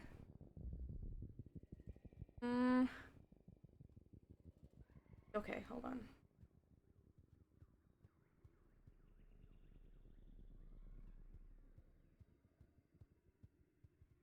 This way.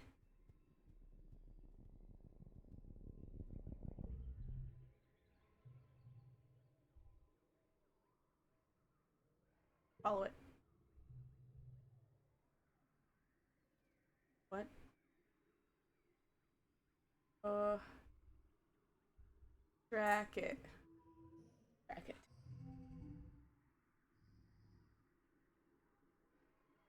Hmm.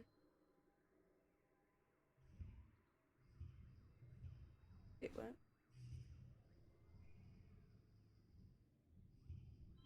Sure.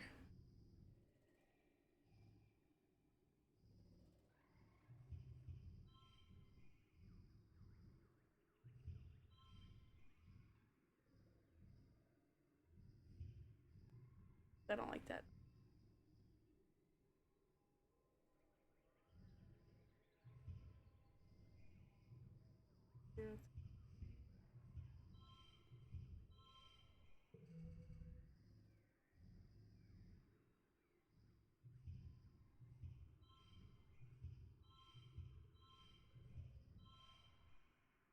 What?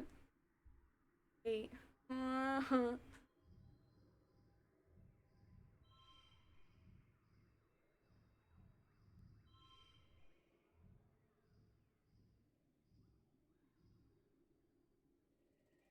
Everything's fine.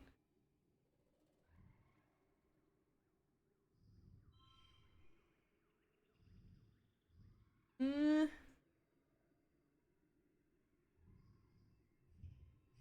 That.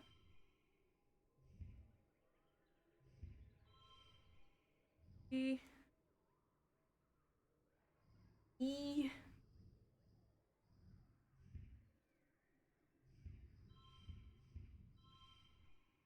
No. No.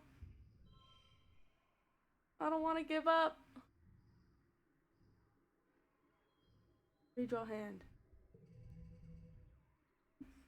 Uh.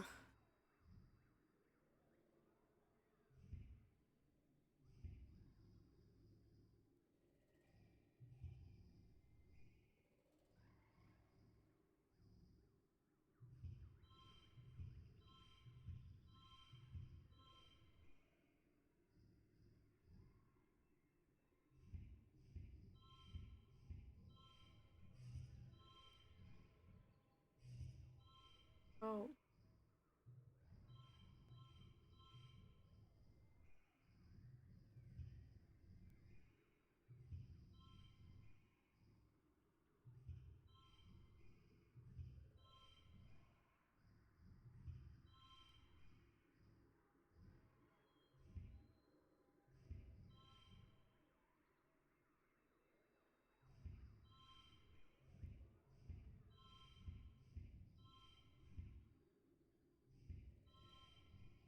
Uh-huh.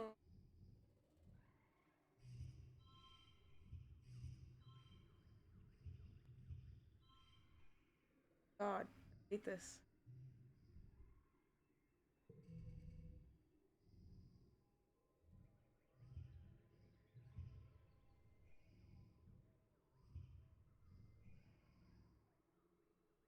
I don't want this card.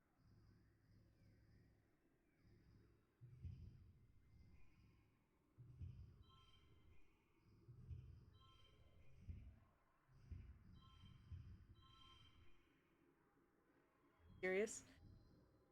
Ugh.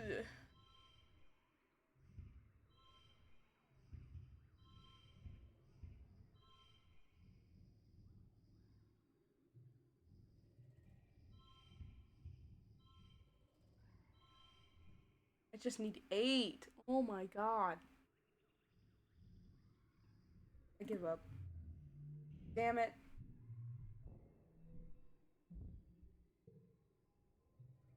Ugh.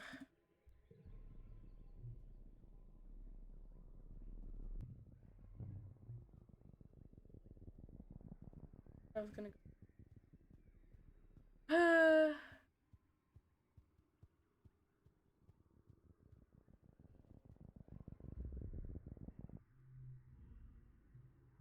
Oh, float cow. Hard. 26. My god. I can try to milk one. I did it. Yippee. +1 to colony food. Hooray. Okay. One more thing.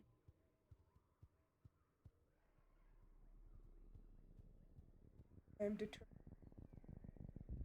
I can totally skip past that. Okie dokie.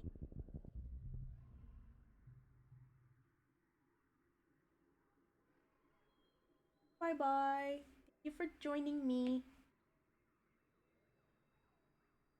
You can always, I'll send the VOD and the YouTube link later for the previous stream and then this one too. So that way you can see the rest of it.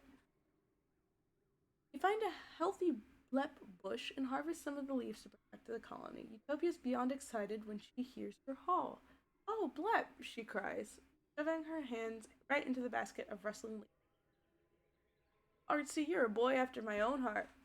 Ma'am.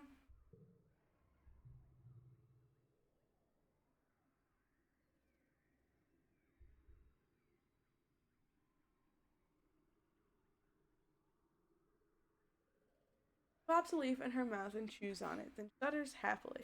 Whew, she cries. That'll perk you up, uh, but good. Aunt Anne brews a heck of a cup of with that stuff, but me, I prefer it raw. She points at you. Don't go getting any funny ideas. This'll turn you green and give you spots. Cross my heart. Stay well till you're older. Potent brew. What is that card? +2 for each. I'ma chew on it. It's fine. Everything's fine. Just because Utopia was born on Earth, she thinks she's an adult just like the rest of them. She's closer to your age than all the other adults. What does she know anyway? Wait until Utopia leaves. Shove a leaf in your mouth. Ugh, you struggle to spit it out right away. It's so bitter. You can't help but stick out your tongue. Lep indeed.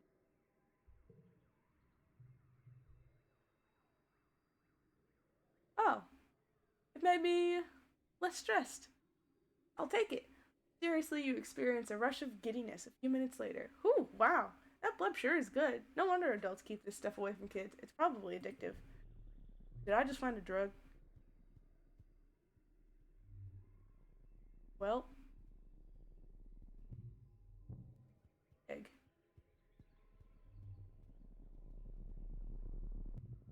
Egg.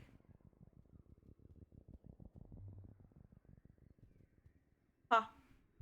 Mission point. Thank God. You spent some time working in geoponics, so you know your way around a plant or two. Walking through this area, you notice something different about it. The bare ground feels bouncy, like a trampoline. The plants all look weirdly stunted. Not a lot can stifle nature here, so it's honestly a little weird that there's no grasses or mosses growing here. Yeah. All the plants in this clearing are oddly stunted, and there are very few grasses or weeds, as though something has sucked all the nutrients out of the soil. Or wait, is it even soil? You kneel to take a closer look. More like a kind of dense moss or coral, maybe. You press your hand into the moist, squishy substance. It smells sweet and starchy, like cake. It blankets the ground here in a thick sponge-like layer, swallowing up everything it touches. Gross. But it smells so good.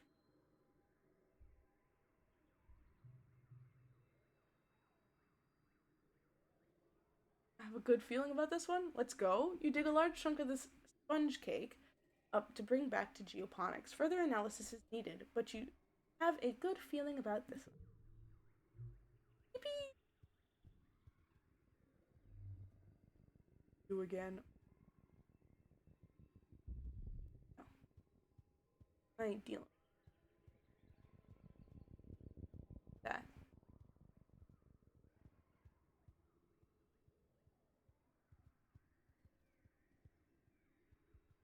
Okay.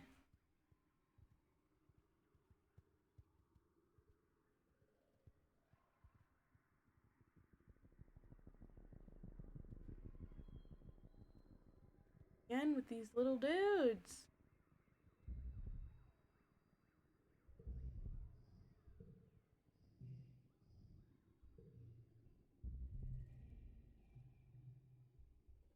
I will approach it.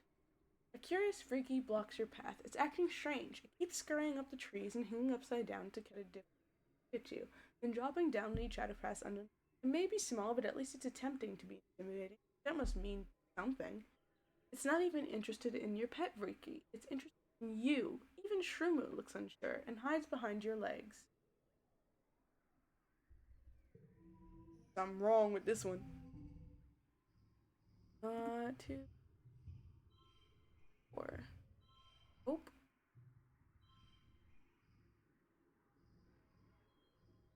oh, that's why you. Well, no, I'll use a regular. 2. Wait.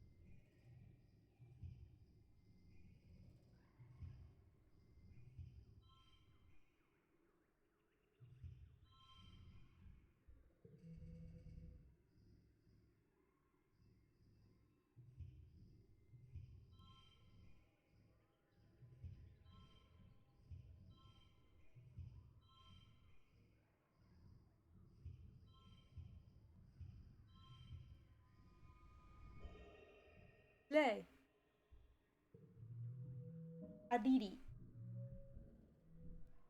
Ba-bam. The Ricky. Oh, starving. The Ricky runs up your leg. It's like a giant spider thing and it's got weird tentacles. Ah, get it off. The urge to dance around and shake it off is almost uncontrollable, but you manage to keep your cool. The Ricky tastes you with its tentacle feeler legs, but it doesn't look interested in causing you harm. It pokes at your backpack trying to get in, then gives up and scurries off.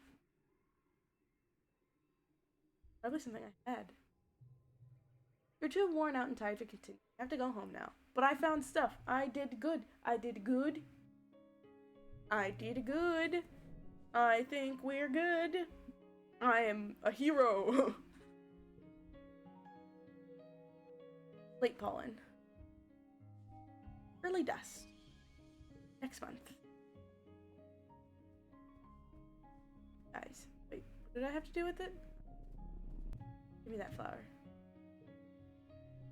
You need to buy depot.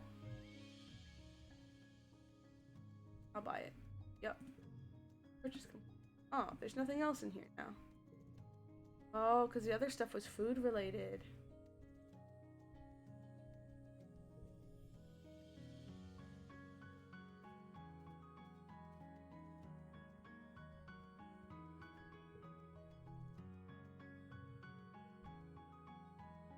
I can't do anything here. I'm going... I relaxed on the wall last time. I'll relax here this time. Relax in the lounge. Organizing? Aww. I can't organize. I'm at 11. Oh my goodness. Not slay. You're relaxing after hours when Auntie Anne pops her head out into the lounge. The kitchen, she announces, is an artificially sweet in an artificially sweet voice. Is looking for someone to help with the part-time cooking duties. Someone young, someone responsible, someone organized, someone. She stares pointedly at the teen's room, who might have had too much free time on there.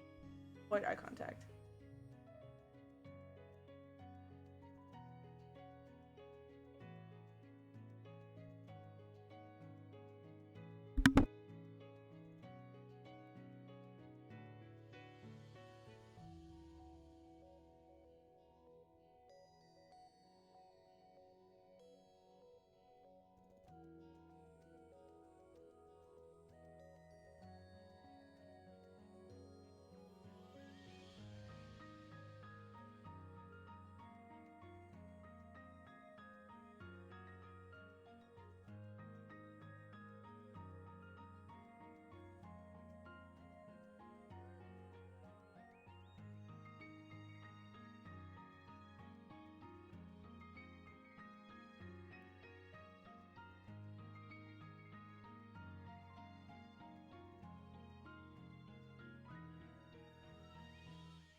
Going nowhere に飛行器雲がパラレルスニーカ 시간은 탁하네 자리를 날아배를 클럭 깨는 거다 고시 사시가 봐봐 rain Your west that's no drop gas 나 조던 혈삼 romance 너 독학도 girl 그래 that's 소란이 오돌라 사이코노 그 자리 no break 돼도 나그네 소모된 쇼가게 울라시다요 가래 도깨노 날 바케이션 월라이브 외가 고다해 오나지 쿠키대 오나지 슈키대 마와르 솔라도 지큐노 교가에 세운 나가면 남이 우치기와 너 시간 시간이 기대서 배대가 클래식 니날 오모이 다시 대 지분을 하시구나 力込めこいだペダルは甘いけど乗り切り素敵なトリッピングとびきりナチュラナチュラと明日幕別もつかぬまま日焼けは学ぶ花火やワンショーで断ち切る朝起き夜寝るベストそれが特別自由気ままな島の時間島のエルメスはポイで泳いで急いでは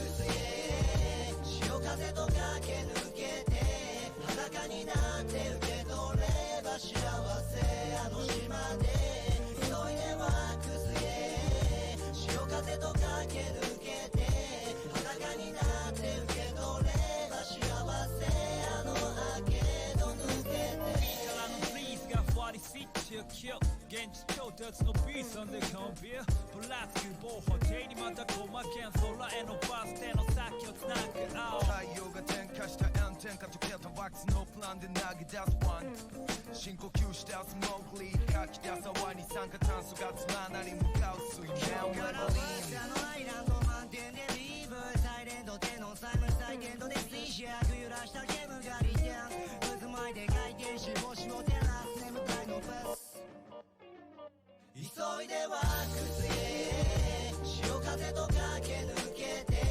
裸になって受け取れば幸せあの島で急いでは崩れ潮風と駆け抜けて裸になって受け取れ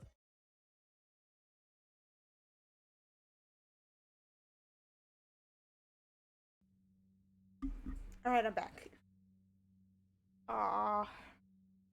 Putting away over human food nanoprinters isn't really your thing, so you just hang back. Besides, Tammy's hand shot up almost immediately. She's making little squeaking noises to try and get Aunt Anne's attention. She'll be perfect for it. Aunt Anne sighs and rubs her hands on her apron. Well, if anyone changes their mind, I could use the help. I don't have any organizing. I can't help. Happy again! Took the month off. Covering.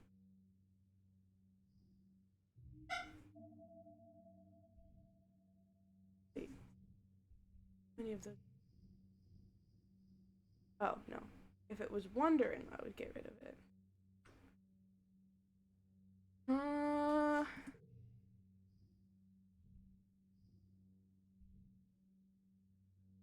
I'll leave it for now. My memories. Oh yeah. The festival. I completely forgot about the festival. It's time for Verterminalia, the yearly midsummer celebration when the colony gives thanks for its good fortune. Only we don't have a lot of that right now. Well, it would be, but as you file into the main square, you can't help but notice that the feast table is nearly empty. What Anne lacked in resources, she made up with care. The dishes are lovingly plated. Soy cakes glisten, steam rises from the buns, stuffed with mince, and there are great pitchers of vegetable broth rendered out from even the most inedible food scraps. There's a neat stack of sugar cubes for dessert. Whole sugar. What a luxury. It's an underwhelming feast. That'll be the highlight.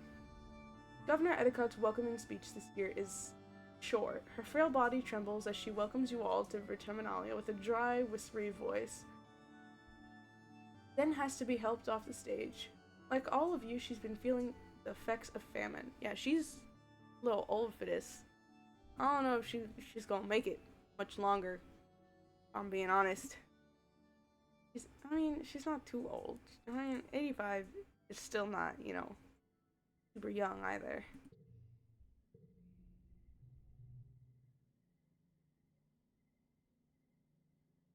Everyone clears away chairs for the annual competition. Which one do you participate in? I don't really feel like participating this year. It wasn't particularly a good year. And maybe I can do something else if I slip away. I don't want to be a rebel though. I mean, but look at that. Like, my chances of like fully rebelling against everybody are kind of low. I don't want to do the talent show again. Don't want to do that. I haven't won the science fair before. But if it's based on reasoning, then meh. Just watch. I just won't.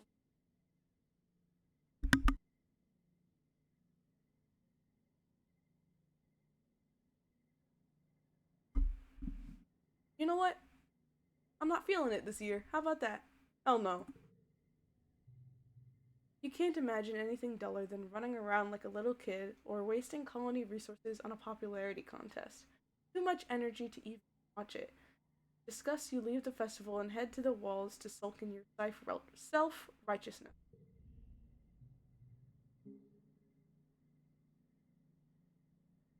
You spot Dai sitting on the wall, dangling his feet off the edge as he stares into the wilderness. Okay?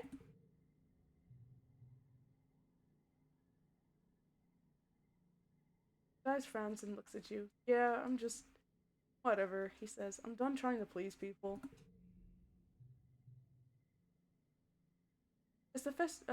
After the festivities, the whole colony takes a few days off for the break.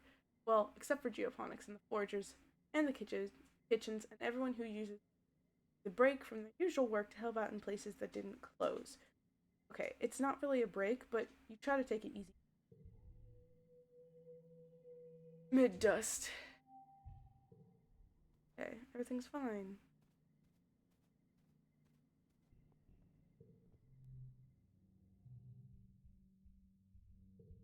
I want to go back out.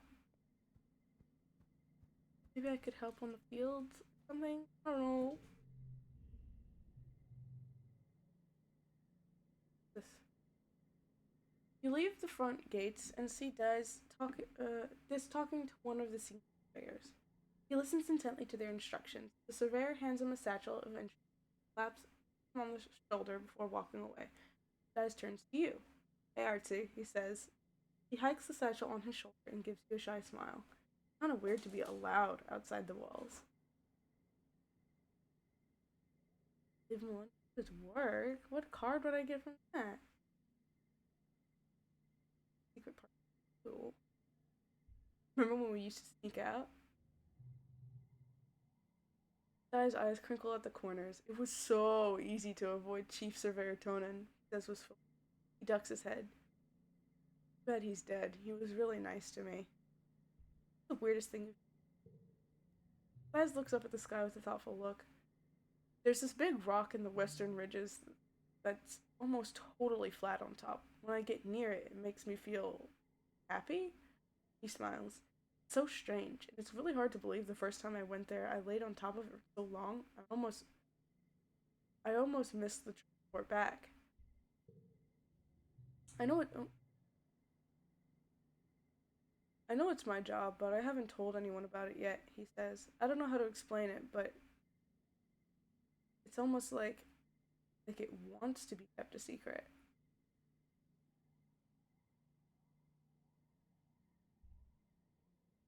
Hello? Hello? Flirts with... I didn't realize that's what it says. Be risen up the emo boy. Neat, I won't tell anyone. That's normal. Makes sense. Love to see it sometime. Sounds kind of romantic. Could riz the emo boy. I mean, come on. My chances are high. But I don't know if there's gonna be other characters though too. I mean, with how quickly everything moves on, it would make sense. I don't know. Sensitive romantic. Isolated place that makes you feel good? Yeah. He frowns. I guess. He says as if the words taste bad in his mouth. Dez looks pretty busy, so you say goodbye and let him go back to his work. You'll have to let him keep for now. It's part 2. He's older now. Yay. What am I doing? What?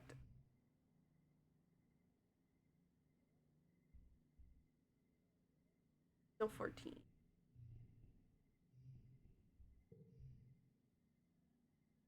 Cute happy portrait. Let's see. 7.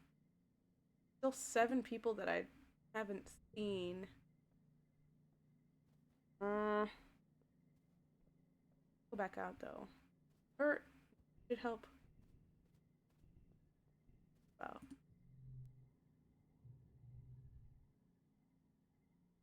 Gonna work on the farm. Someone broke into the gardens last night and stole some green. What a waste. Not only were they probably too bitter to eat, but now they don't even have seeds to plant. Your mom is furious. Sucks. Mom calls everyone for an all-hands meeting. She looks grim and surveys the core. As she surveys the group.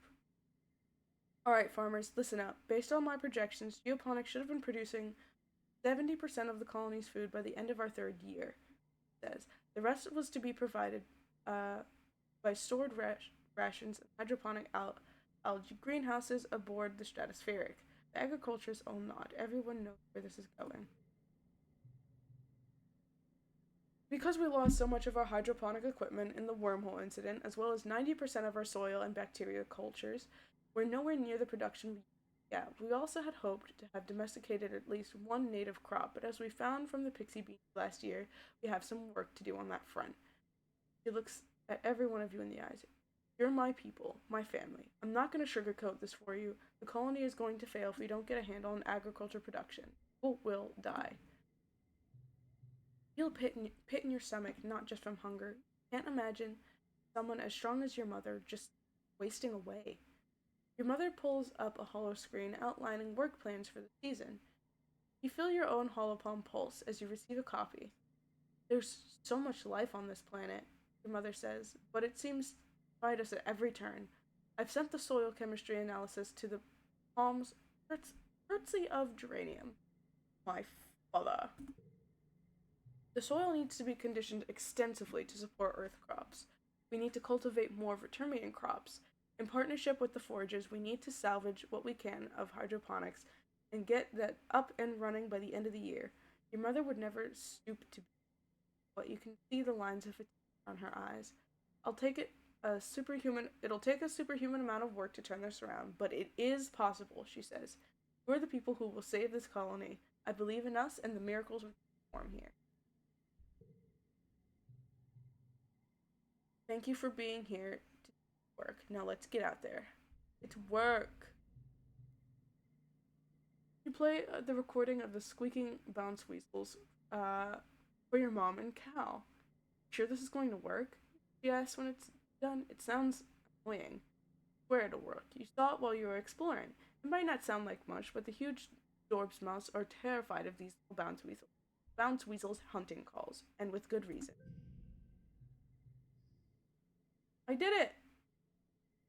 Set up a speaker system and play the recording all night. The next day, there's no sign of the Dorbs moth. Your creeps are completely safe.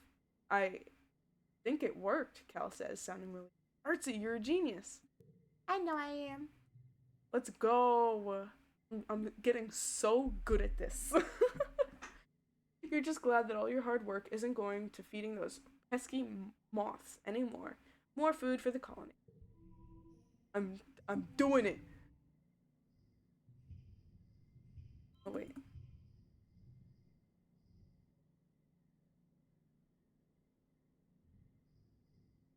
Oh. To be concerned.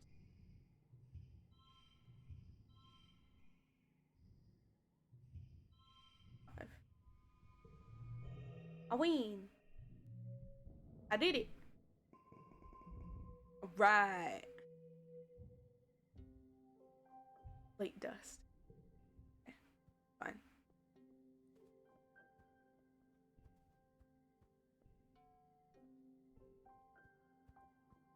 Just by or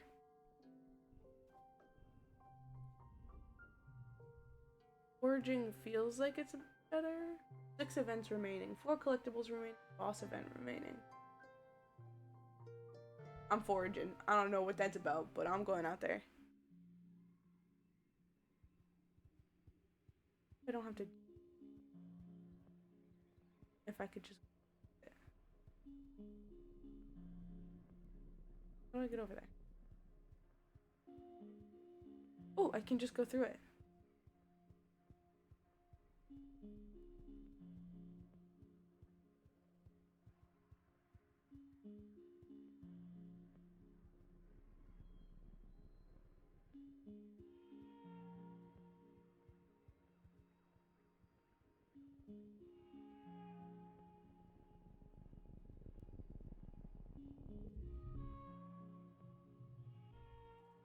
Take one. You come across a huge field of flowers. Most are teensy pink, but some are beautiful big yellow ones. You check the holopedia. It looks like they're a brand new species. They don't even have a name. They need a name. Like butter dandelion. Dandies? Like butter dandies? Okay. Even though they neither look like buttercups or dandelions. Honestly, they kind of look more like spitting cobras than anything. Take them all. Locked. That's a terrible card to have locked.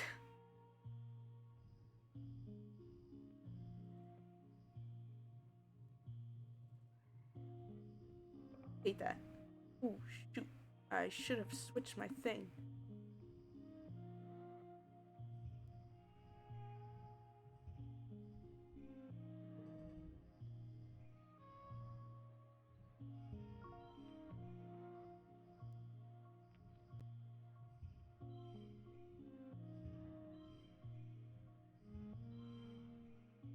Oh.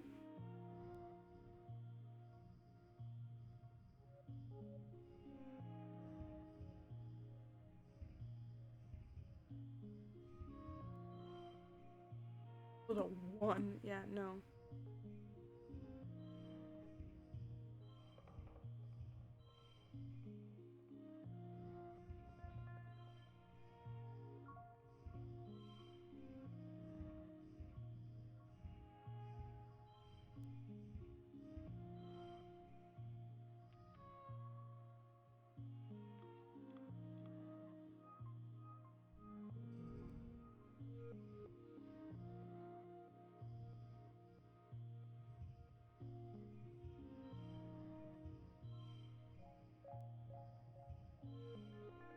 I want to give up. No.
Fine, I just started. It'll be fine. It's just a little bit of stress. You notice there's a distinct difference between the blossoms as you watch insects buzz from flower to flower. You notice they leave a trail of slightly more hinged-looking specimens. The pollinated ones will likely close up and be shriveled by morning. With this knowledge, you pick 3 healthy, unpollinated bees. Make that 4.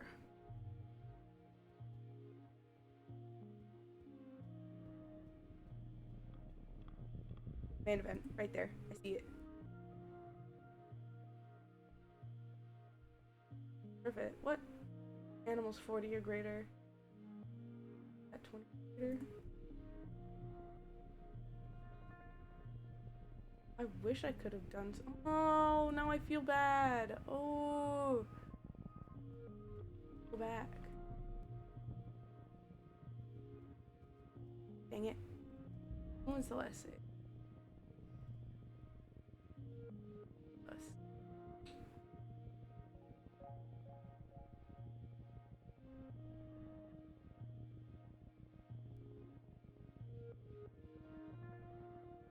Oh.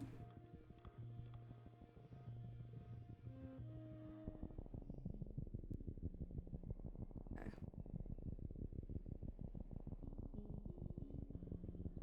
Wait, didn't it say? Oh, 40 or greater, probably. Right?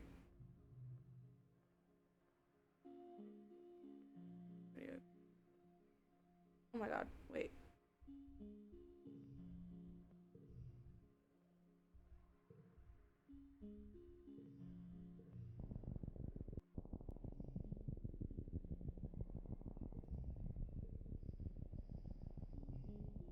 I don't really want to fight it, but if it's the only thing I can do, then I'm gonna. I don't want to try to kill it. It looks so sweet.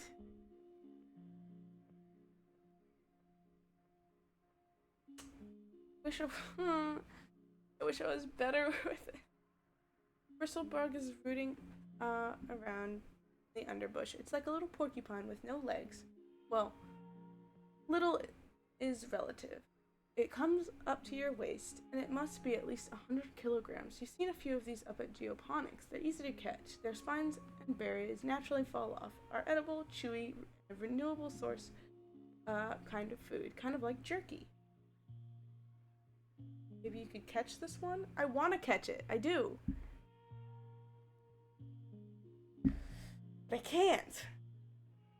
The only thing I can do is try to kill it. I don't want to do. Fine. If I don't like the outcome, then I'll go back.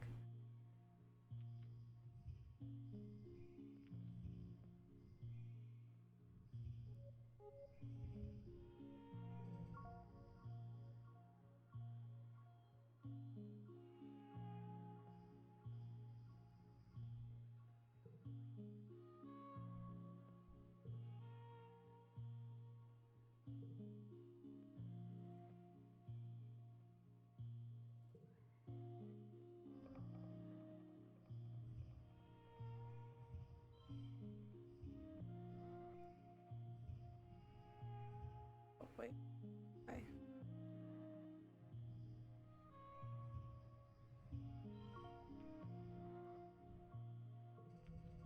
And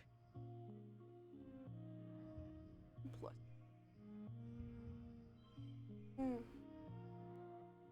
I'll use.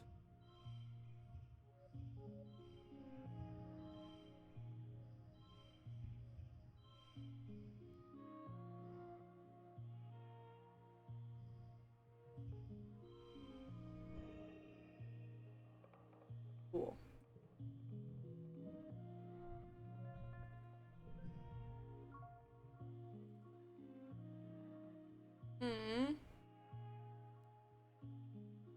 But I feel bad.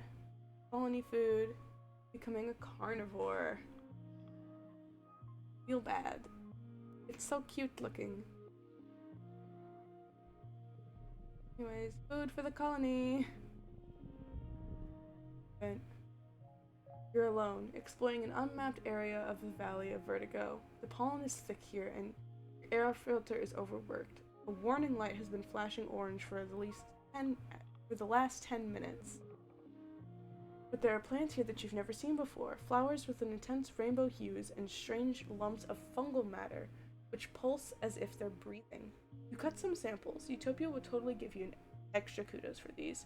The pollen is especially thick up ahead, deep fuchsia and shimmering with color. Everything here seems to dance with tiny flecks of reflected light. It's kind of magical. Press forward. You push forward into the suffocating pink fog. It's so thick that you can only see a few meters ahead. You follow the glimmering towards it where it's densest. You come up upon a glade filled with what seems to be strange topiaries. They loom out of the glittering fog, each in the shape of an animal. They're all formed from the same spongy, glittering pink substance and dotted with finger-length fungal growths. You're so distracted you almost fall into a large hole at the center of the glade. Check for danger. You've seen plant-like animals before.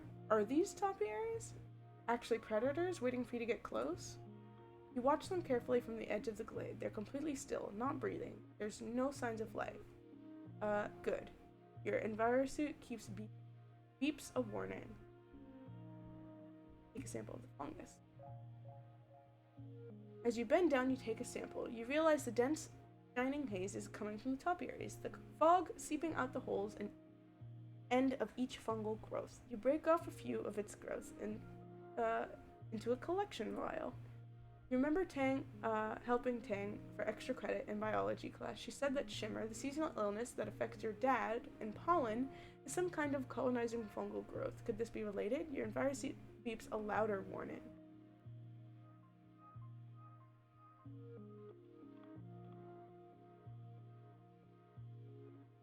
You'll probably leave. I want to look in the hole though. At the bottom of the hole is a cave. It slopes down gradually towards the cave floor, only about 4 meters below, then disappears underground. You aren't sure how far the cave continues past that point. It's dark down there, obviously, but not silent. There's some kind of strange rhythmic whirring coming from inside this cave. You hold up your palm and shine your hollow palm's light. The cave floor glitters with pink fungus, and the air is ominously choked with it. I want to go in, but I have a feeling that's bad, and I will die. Well, not die, but like, I could get really sick.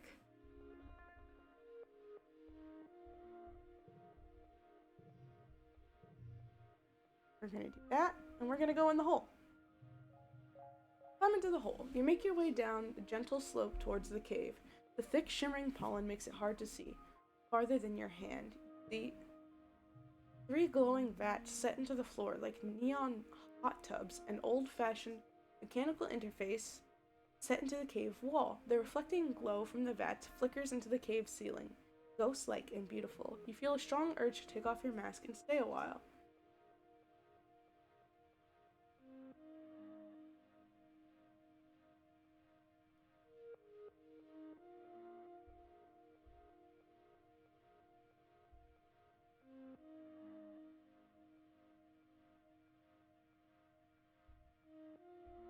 Look at the mechanic. Oh no, I don't want to. Why did I take my mask off? Oh. Unmasked, you cross the cave and lay your hands on the interface. It's spongy, almost alive.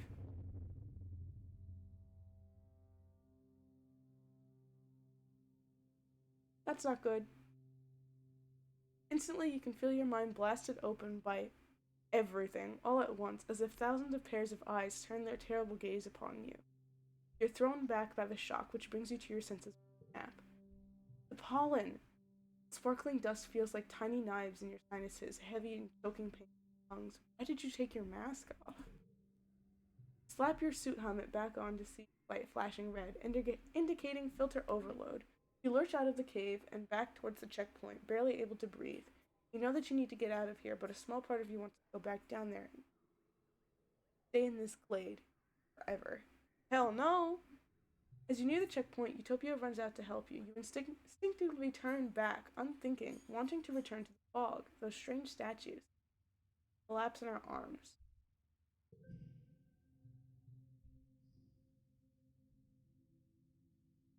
Wild. Several days later, you wake. You don't remember much, just a great choking heaviness in your lungs, and the world swallowing you up and closing over your head. You have snippets of consciousness, thought from the last few days, but it's hard to tell what was a dream or not.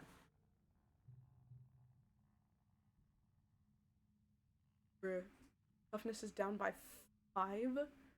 Feels like you had a fever once, hot and achy all over, like you've been boiled alive, terribly weak. There's a pain in your chest like someone sitting on it. It takes all of your energy just to live, but your body took a serious hit, and it may never be quite the same. Did I just ruin my... Ugh. Fine. Get some rest.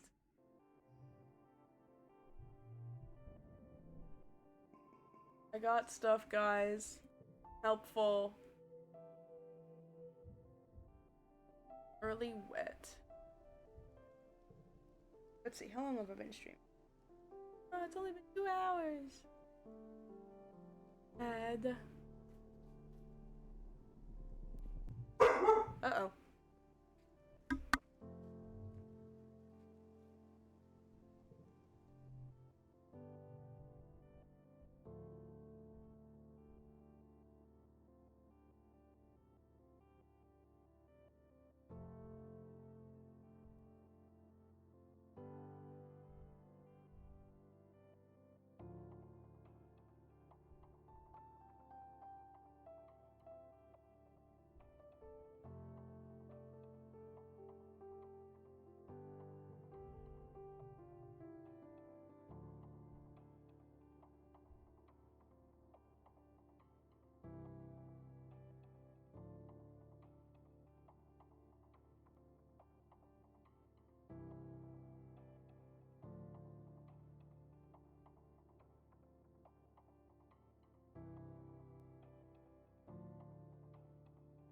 Tangent stops you on the way to class. Artsy, are you heading to life sciences?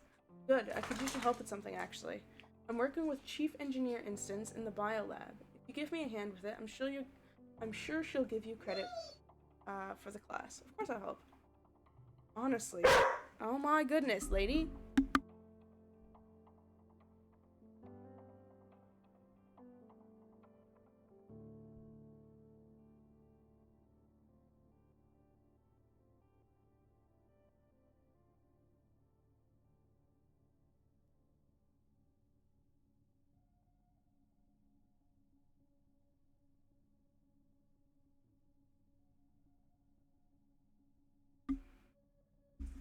We just need someone to label the petri dishes and move them from the cooler to different machines. A hop-eye could do it. Instance is staring unfocused at her hollow eye as she processes the results of the scan. Dane goes and stands beside her, pulling up the scan on her own hollow palm. They confer quietly while you wait. It sounds like they're studying the shimmer, the mysterious illness some colonists get during pollen every year, including Dad.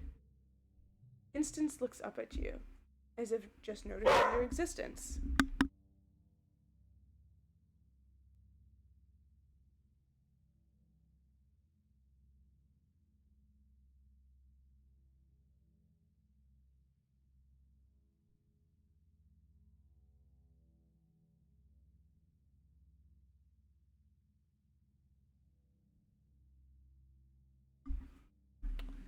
We've been studying samples from some of the colonists who get sick during pollen, including your dad. Some of the stuff in his lungs is some kind of fungus.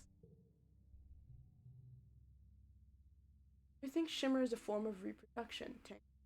It's like fungus who's trying to turn us more fungus like it. It's really neat, actually.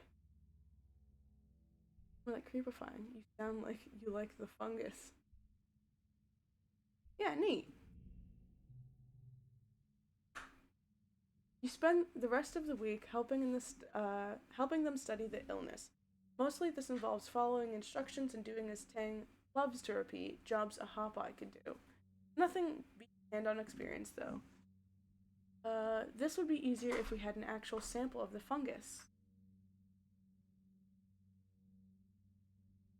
Instance remarks. They're working with some biological samples, a fancy word for snot, but according to them, the fungus is all mixed in with human cells. Instance has to spend a lot of time in research space trying to disconnect her models. Mention the fungus statues you found. That's interesting. However unlikely that it is untrained adolescent would simply have stumbled across what we're looking for. it is worth chasing any possible lead. You take a look at them in your dad's geoponics lab, she suggests, giving you a dubious look. But you might need to brush up on your biology studies first. Tangent and Chief Engineer Instant have been hard at work in the lab trying to find a cure for the shimmer disease. Join them in research. You're the one who found the sample of the shimmer fungus and analyzed it. You're the one whose father suffers the most from it. You can confirm that shimmer is an airborne fungal disease and that the thick, choking spores and pollen are the same fungi from the Valley of Vertigo, the ones that colonize the host and turn their bodies into more spore-producing fungus. Finally, you have a long-due breakthrough. Sunlight. You try inoculations, antibiotics, antifungal creams, but what finally works is a high intensity of light treatment, mimicking the full force of the sun's during dust, coupled with an injection to increase its potency. Of course, Tang exclaimed. The fungus colonizes animal life during pollen, and some succumb to it, but the intense light of dust scourges fungus from the survivors. It's all a part of the natural cycle. The treatment works on samples. Now to test it on a subject. On your dad, test on myself. You open a triple locked research room and pass through an airlock. You don't have your Enviro suit on, but that's the point. You need a strong dose of this fungus in your lungs. I already have some. The small room is filled with the shimmer fungus. It's growing on everything, the floor and the walls, and on lumpy shapes that there were some kind of biological matter once. Now it's all just fungus, violet, shiny. Breathe deeply, marveling in the feeling of soupy, dangerous air infiltrating your body. Tang watches safely from behind the thick plexiglass. You can't tell if she's jealous or impressed. Next, you slide into the light therapy machine to bask in the nice warm light for a while. You even have a nap. Dr. Instance takes your vitals and runs samples of your fluids through the various machines. She's excruciatingly thorough. But after a few days, she concludes that the treatment is a success. Still carry a high fungal load, but its effects have been nullified by the light therapy.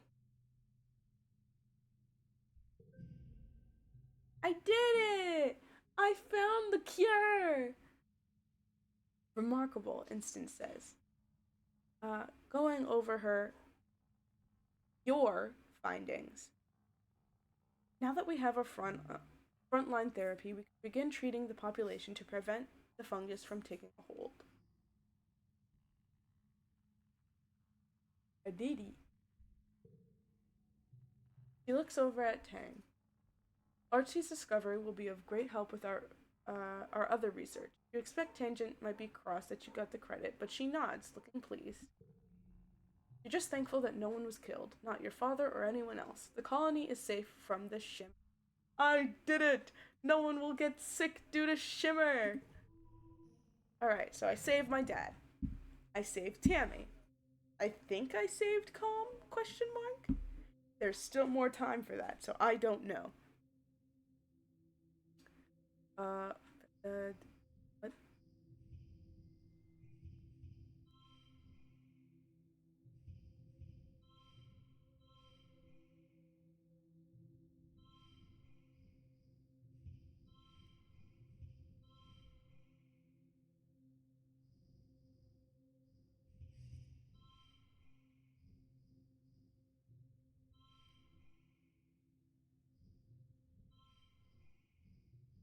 Oh,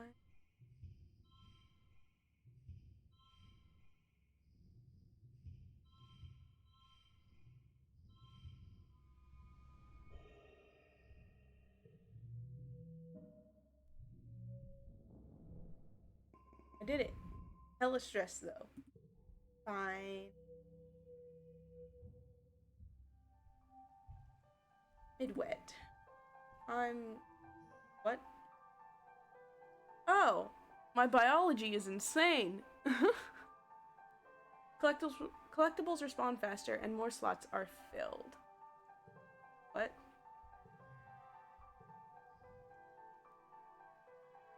Okay.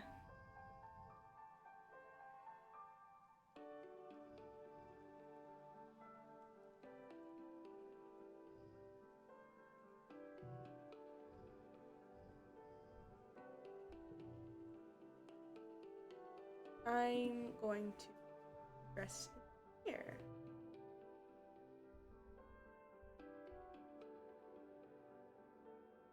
Five stress.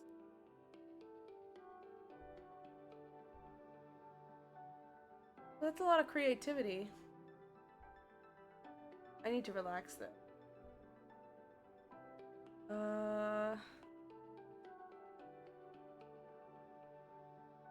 Yeah, I'll relax. No, I want to relax in the garden.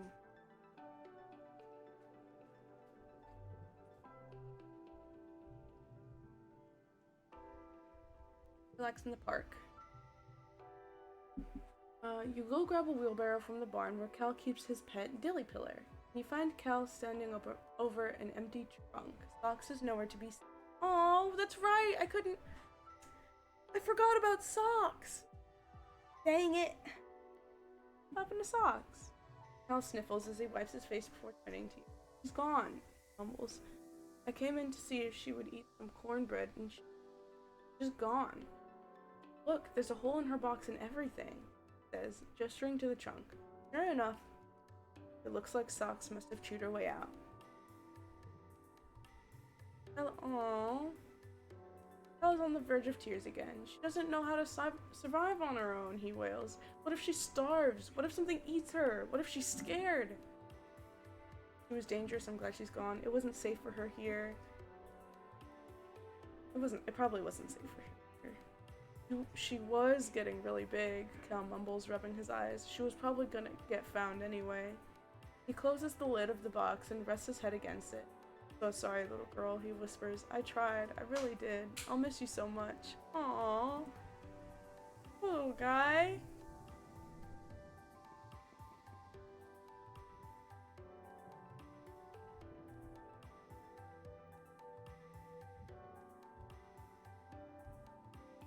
Alright. Then I'll leave right before Glow. Oh, wait. You want to talk to me? That's random. Tangent looks up from her hollow palm, blinking as her eyes refocus on the middle distance, and then on you. Her previously long hair is gone, buzzed, close to her scalp. You almost didn't recognize her when you first saw her. Wonder if it was caused by a lab accident or something. Hello, Artsy, she says, already cagey. You need something? No, I just came by to say hello. The faintest hint of relief passes across Tang's face. You get the impression that not pressing on her personal appearance was a wise choice. Oh, well, hello then. Tang replies. She raises her hand as if to push her hair out of her face, but stops when she realizes what she's doing. I'm rather busy at the moment. Actually, so if you don't mind, you can take the hint.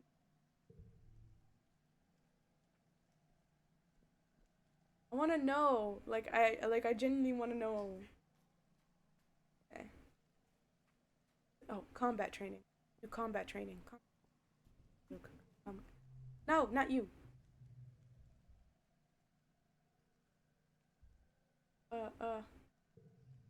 Three. Should give her cake.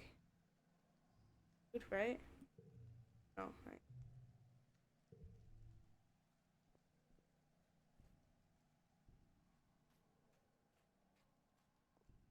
Tammy.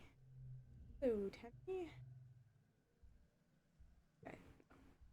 I will give an enemy the cake.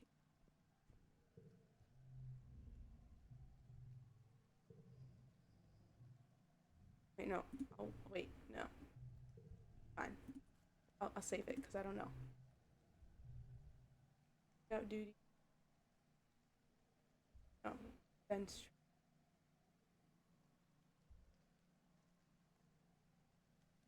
Training. There are so many people training in self-defense today that you have to break out into stations. What do you want to work on today? Virtual space helmet training? Capoeira? I don't know what that is. Smash things with your fists. Just training? You load up the training program in virtual space. Reality fades out of your awareness, replaced by a rolling neon landscape and thumping bass beat. Shapes start flying towards you, forcing you to dodge and weave around them to the beat of music. You work up a sweat, lunging and throwing your body around the mat, but it barely feels like work at all. You feel moderately more aware of your surroundings. Get to work. My toughness is down. That's down. Okay, I forgot about that. Wait, no. 3.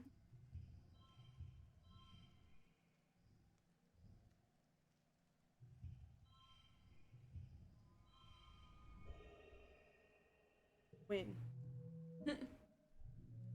I'm pretty sure that there could have been a better solution to that, but oh well. Oh. It's been 3 seasons of heavy food rationing, getting more and more strict as the year dragged on and the fields continued to struggle. You've been wasting away. We all have. It's not just the lack of calories. There aren't enough vitamins and good stuff in the food you are eating. Damn, that made me so depressed. Muscles ache all the time. Sometimes you feel strangely euphoric, filled with an inexplicable energy, but it often feels like there are weights tied down to your shoulders pulling you down. You don't have the energy to do it anymore. Even the prospect of getting up to find food feels like too much effort. You better just lie down and accept it. Despite being so tired, you can't fall asleep. You spend entire days a day dog. Well, James, at least you hardly feel the hunger now. For months, the idea of food plagued your thoughts, each one like a dagger in your stomach. They've been replaced by an odd sense of peace. Now that you feel half tethered to this reality, floating above everything. Your friends stop working and retreat to their quarters. You lie to each other on the holonet, saying that you're all okay, taking it easy, waiting for the harvest. Well, the harvest came and went, eager as ever. Your mother still hasn't given up and never rests, never stops working, as much as your dad begs her to. She must be sleeping in geoponics because you hardly see her in the family quarters anymore. From where you lie nestled in your bed in your fugue, it all seems like far, far too much effort to bother with. Drag your butt out of bed. You try, but you end up collapsing off your bunk. You barely have the energy to climb back into bed. You don't feel pain or fear, just a strong urge to lie there, stare at a poster of a cat on the wall, which you do for hours.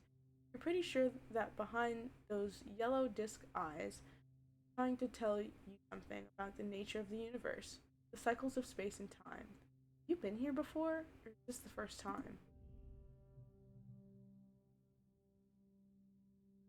Your mom comes to your bedside and tries to feed you.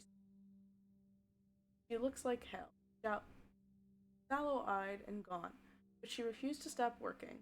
She says she can't keep the rations down anyway. They upset her stomach.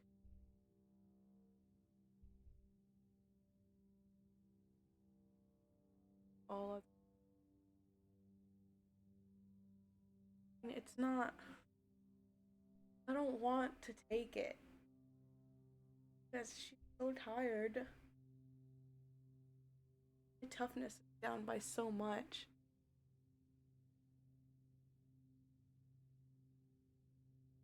Just by 1. That's still. No. Want it. -5 toughness. Keeps going down.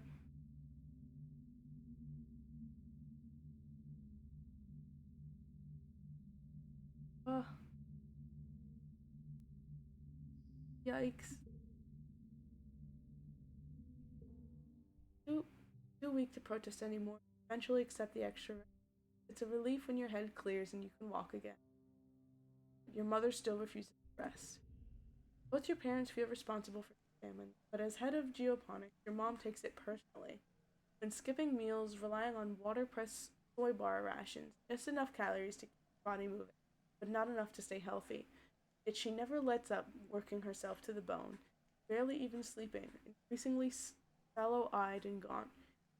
You and your dad try to slow her down, but, well, she's a stubborn woman. If not her, she says, then who?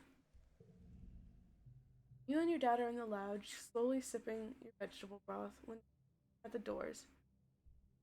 Someone's run in, gasping for breath, yelling for you and your father to come to hydroponics. No!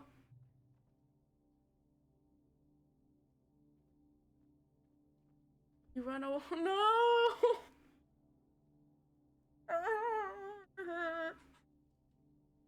You run over, knowing deep in the pit of your stomach that something terrible has happened. When you see the faces of the agriculturists, your mom's people, you know the feeling is real. Ah! No, no, no, no, no, no! I don't want to read it! Oh, I'm already depressed, please. Please, no more. No. Your dad sees her body first. He lets out a cry like something you've never heard before. A deep, unimaginable pain, dragged up from the darkest parts where fear lives. Ah!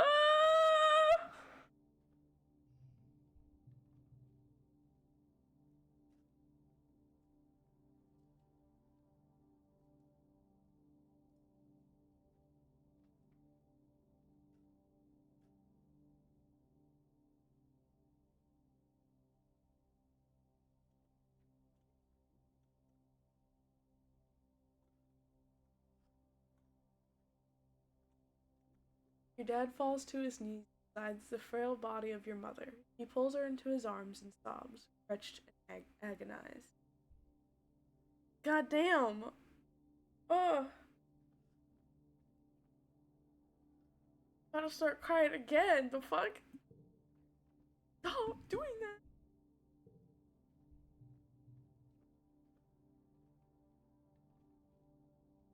Don't even know what to think. Mom always seemed larger than her body, but seeing her now, there's nothing there. It's a fragile shell. I tell you, she didn't even cry out. She just went to her knees, lay down on the dirt. That was it. You're fucking kidding me.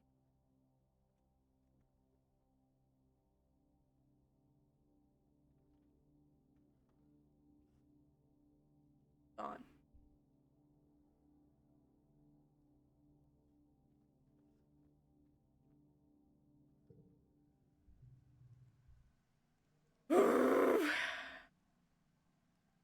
Your mother's body is taken to the incinerator room. The colony gathers to pay their respects. Fuck yeah, I'm joining them. Hello? Hmm? The incinerator room has been cleared and a wreath of flowers has been oh my god. Crying. And a wreath of flowers has been placed over the mouth of the organics recycler. They're white as Astrantia? Your mother's favorite flower, carefully carried from Earth with the hopes of it flourishing on return like you. Oh, damn. Fine. Everything's fine.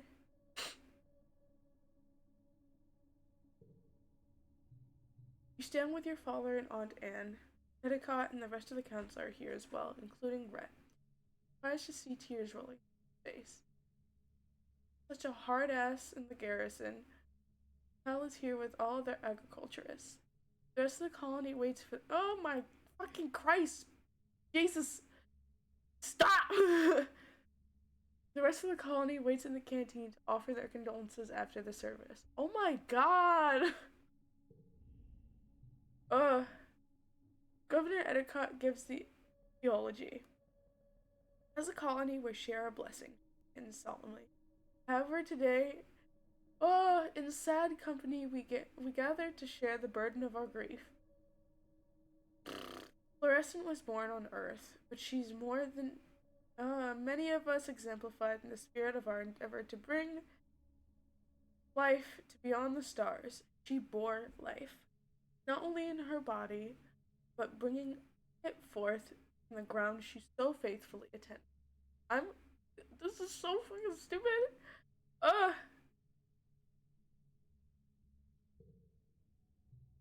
The debt we owe to her, the kind that we can never be repaid. It's with a deep and unbearable grief that we must continue on without her, in awe and respect for her sacrifice, the depth of which was never expected of her, but which she did not expect of anyone else. It is on her strong shoulders that she carries us still. Endicott closes. Oh my God, Jesus. Oh. Endicott closes the door to the recycler, and the particle disintegrators begin to reclaim the molecules that once formed your mother.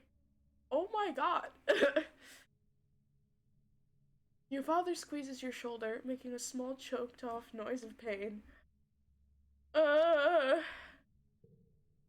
as a community, oh my God, I can't even read. As a community, we remember Fluorescent. As a community, we return her body to the soil that nourishes us. In a way, her sacrifice is recognized in the manifest body of the colony. I don't want to read anymore. Ceremony is adjourned to the canteen where a somber wake is held in your mother's memory. There isn't enough food to dull the emotions, and your empty stomach only reminds you of your unfinished.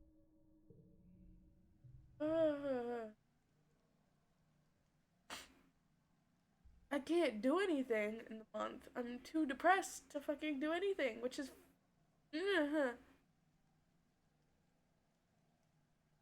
Your father is the new head of geoponics. In a few hours, he receives your mother's remains so that he can add them to the colony's precious supply of brown soil from the earth.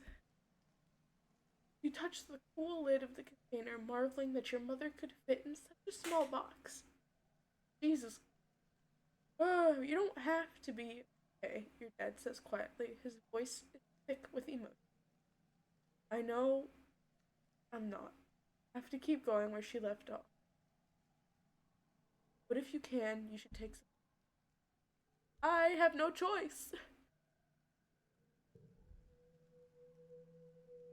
Oh my god. No. I fucking hate glow season. There's nothing but bad in glow season.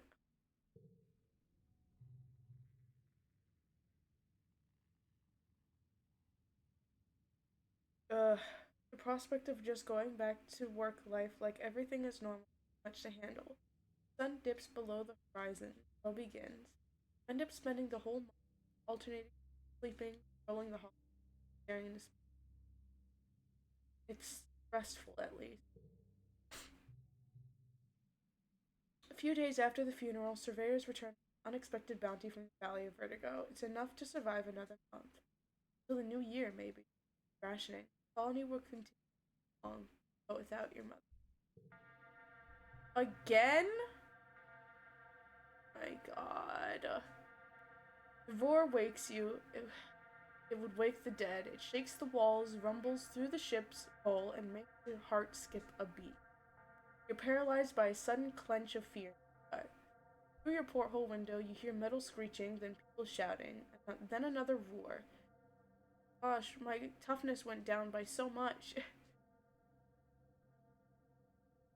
A guttural rumbling like the sound of a mountain collapsing. Something enormous is out there. I'm facing that shit. You don't know what gives you the courage, but you run out into the fields to face the horrible creature face to. Oh, fuck no. It has no face. Oh, no, no, no, no. I feel like I already know what's gonna happen.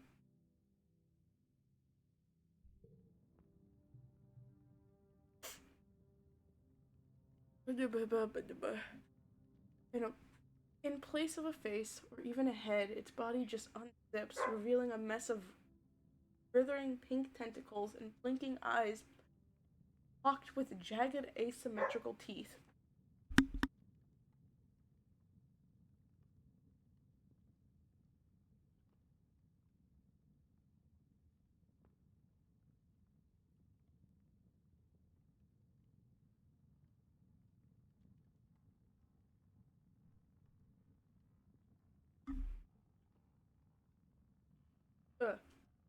stands on 4 enormously powerful legs, each as wide across as tree trunk. Clinging to its back, thick skull, slug-like tail, are clumps of lichen that glow faintly in the night. The creature is nearly twice the height of a greenhouse, standing on top of a flattened one. The wreckage of lattice and all around, flickers of light from plaster flies and stun gloves, light from underneath. Stench of ozone is in the air. The anemone and her brother Calm darting in and around its legs with their twin shocks of red hair. The faceless creature lurches into another greenhouse, oblivious to the soldiers trying to herd it away. The monster left a trail of destruction from where it smashed right through the walls. Smaller creatures are pouring in through the gap and heading towards. They're headed straight to command. You watch helplessly as the hordes of animals storm command, sneaking through torn away panels and smashing through windows. It's too far away to hear the screams, but Governor Edcott is inside.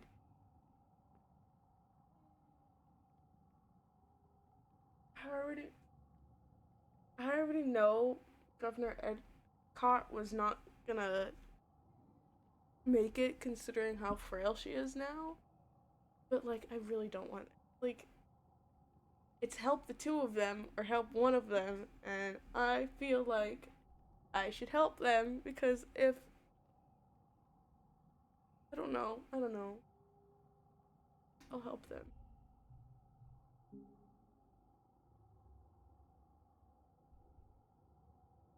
Oh. Run towards Giopon, picking up a handful of rocks as you cross through the barren fields. When Calm sees you, he gestures for you to flee. Get out of here, Artsy, he says. You're gonna get yourself killed. Rip your rocks in defiance. You're sick of being told to hide like a child. You want to help. 71.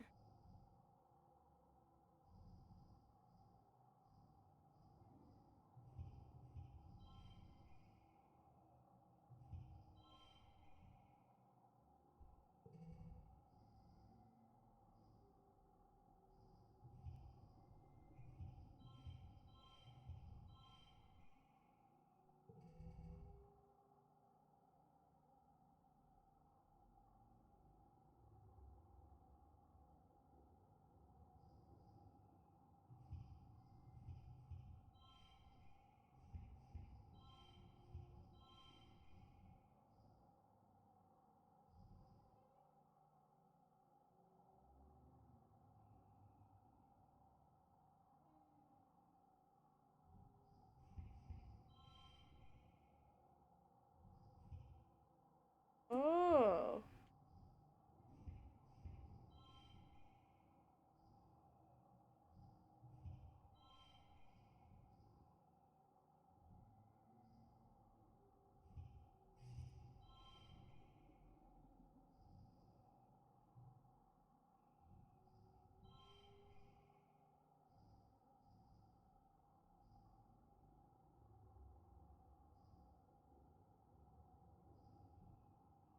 At least it's only 20 stress. And through that shit. Oof. You try your hardest, but even with the full force of the defense squad, you can barely keep it contained near the farms. You dart around the battle, throwing rocks and making noise to keep the abomination's attention away from the rest of the colony. Its tentacles whip around, slapping the ground, knocking into people, picking them up and throwing their helpless bodies like balls, only to be crushed under its massive trunk-like feet. Fields are littered with bodies of the fallen. Sweat stings your eyes, but somehow you stay on your feet. Others aren't so lucky. No! Scared.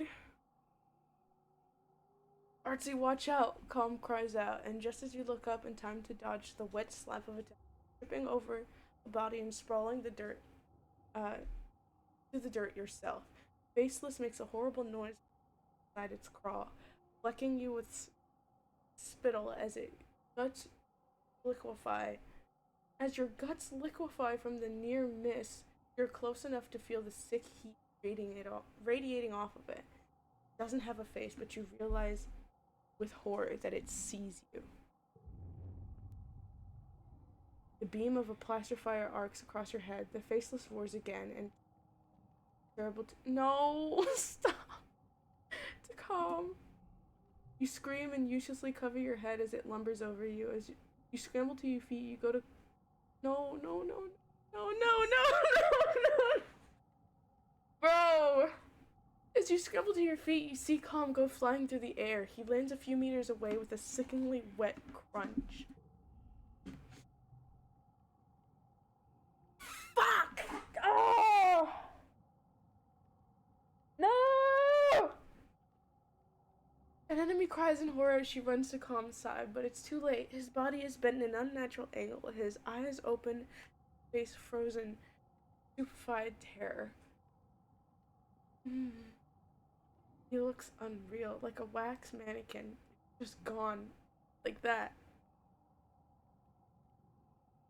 An enemy lets out a primal scream of pain, and you can see the thought of night in her mind, contorting her face in ugly fury as she stands up to launch herself at the faceless again.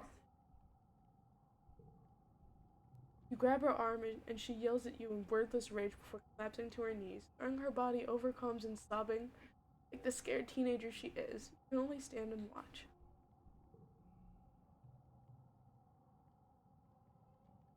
You hear a colossal cracking noise and look up to see the faceless stumble towards the stratospheric with a roar. It shakes your very mullet. It loses its balance for the last time and falls onto the ship.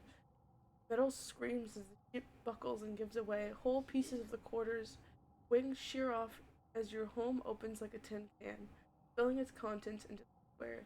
The strato lurches, then collapses under the creature's weight. The abomination is slain, but as it wails of grief, join the whimpers of the dying, you have to wonder, at what cost? The council calls an all-colony meeting to face the aftermath of the attack, the oppressive bloom of glow. You gather near engineering with the other survivors. It's one of the few buildings still standing. The corpse of the faceless still sits the caved-in wreckage of the stratosphere, expelling its flaccid pink from its horrible zipper-toothed maw. Already beginning.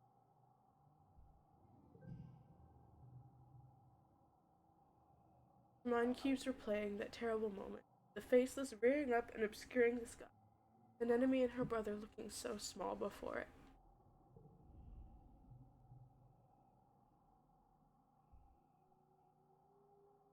Governor Etiquette was killed by the smaller creatures that swarmed command during the attack. In her absence, she addresses the colony. The council acknowledges the bravery of the defense squad, citing their heroism in finally taking down the faceless. Geoponics is gone, the greenhouse is destroyed, and the fields trampled. After a year of suffering and starving, only barely scraping by, you're not just back where you started, it's even worse. Everything your mom sacrificed herself for, gone in one night. The entire front half of the stratospheric has been destroyed. The living quarters, the canteen, the garrison, the lounge, even the creche, it's all gone. It's only by some stroke of luck that the people hiding in the creche weren't all killed. Gosh. Zeke solemnly reads the names of those who have lost their lives. Too many, including Governor Etiquette. You all stand for a moment of silence. You feel the loss. Feel the weight of loss like a blow to your chest. An enemy and her family cry out when her brother Calm's name is called. The quiet sobbing silence. With the living quarters destroyed, everyone moves into the engineering wing shelter. You're crowded in the classroom with other families. The adults try to make it seem like a sleepover, but you're all still so shaken. Tammy doesn't return to the classroom. The little one's got out okay, but she's still in the med bay, and will be for a while. An enemy cries out about her brother and screams at anyone who tries to comfort her. Eventually, you just ignore her grief, as painful as it is to hear her sobbing at night.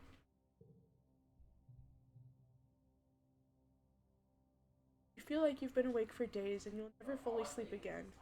You try, but you keep jerking awake, crying out in fear. Eventually, you fall asleep, sitting up, held in your father's arms. Sleep is fitful, but Mercifully dream. Holy shit.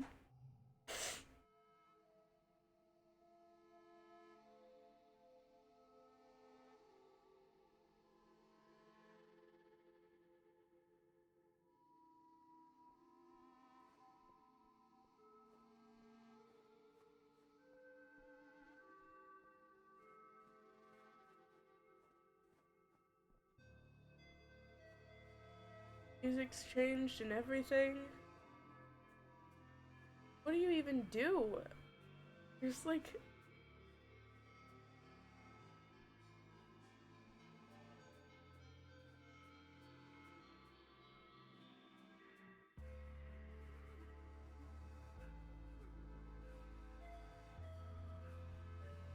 It was like...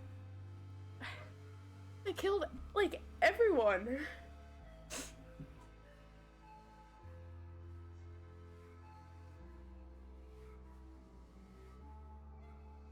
I mean, all of the kids are still alive, which is good. But really... Oh my god, bro.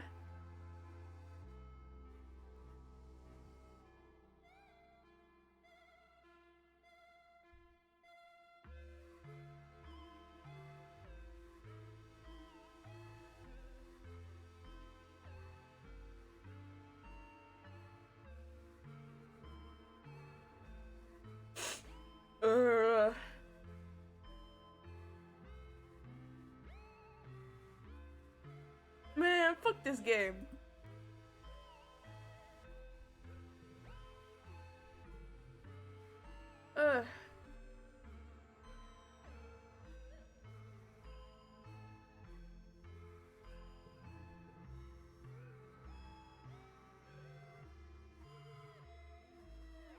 That was so fucked up. That's so fucked up. That's so messed up.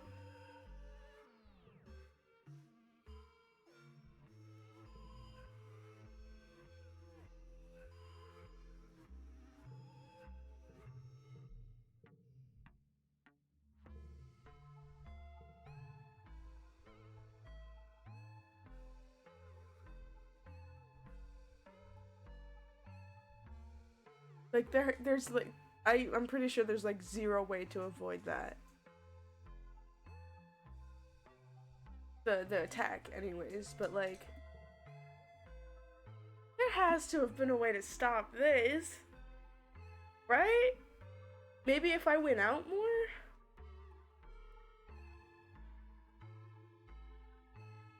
I don't know.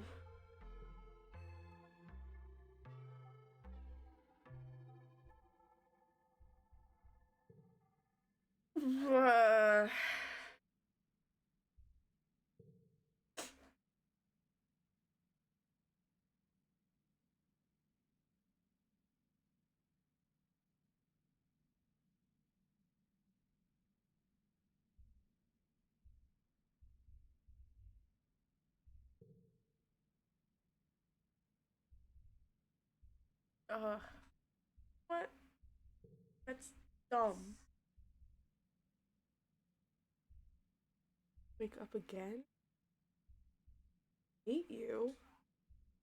This? Reach 100%. Would just be in full rebellion? All 100 and... Reach 100 and off. Life. Second life? That is paradox. Okay.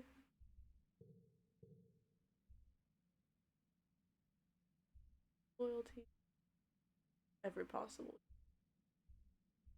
All for naught.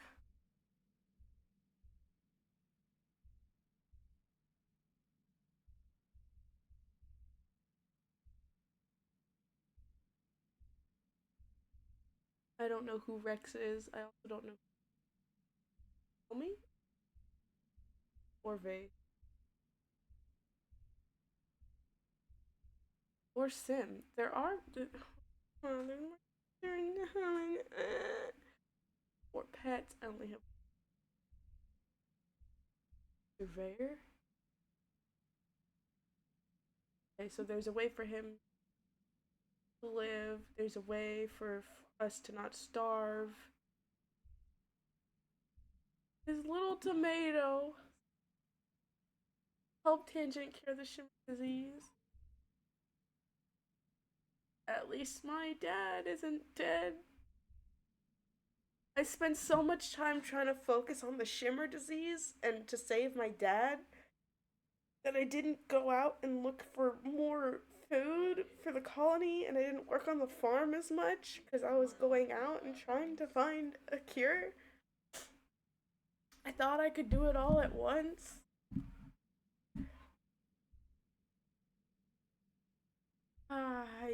Yay. I am going to play this game to completion. I will have all of these one day. I will figure that shit out. I do not care. I do not care. So dumb. It's so stupid.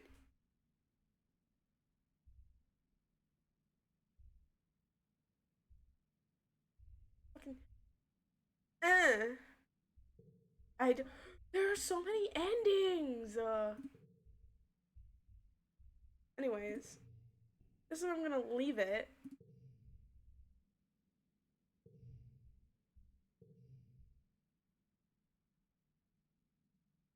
I don't even know what I should call this one. Like, at first I thought I wanted to do, like, a rebellion save, but at this point, a rebellion's not even fucking worth it. Um...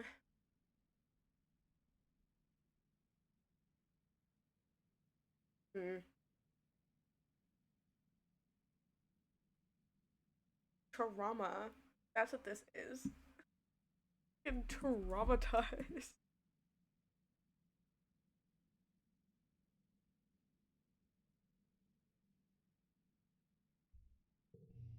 Traumatized. Love that.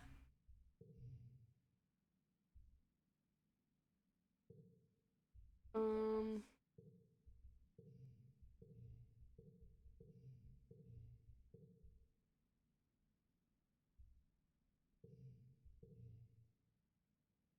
And then I'll just get rid of that. I'll just be focusing on this.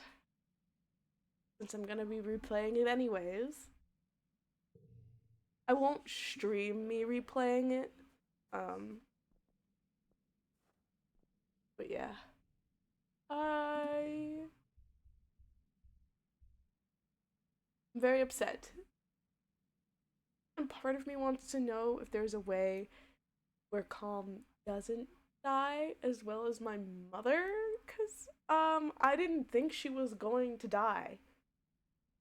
I had no idea she, like, granted they do say major character death, but I didn't think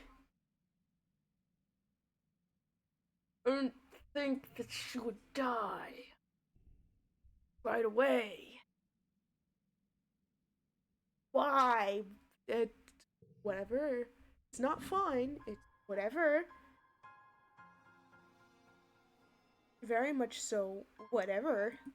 Anyways, that was a journey. Thank you for joining me today. I'll be back probably tomorrow because that shit crazy and I refuse to leave it like that. But yeah, thank you to everyone who joined me today, especially earlier on today. I'm probably gonna be back tomorrow at a random time. I just know that I'm gonna be streaming again tomorrow and to keep an open eye for that. Anyways, thank you to everybody who joined me. I hope you all have a wonderful rest of your day, afternoon, night, wherever you may be. I will see you all again tomorrow. Cause fuck that shit. That's terrible. That's horrendous. That's no. Do not stand that. It's bad. Upset. Anyways, keep an open eye out for my stream tomorrow and for any of my fellow artists in chat or in stream. My Draw This in Your Style contest / event has begun and will be ending on February 18th. That's all I have to say. I'm tired because I was crying, and crying makes me sleepy. And I also need to help make dinner. So, that's it from me, guys. Have a great day. You know what? Yeah. Have a great day, afternoon, night, whatever it may be. And I will see you all again tomorrow. I am upset. Toodles.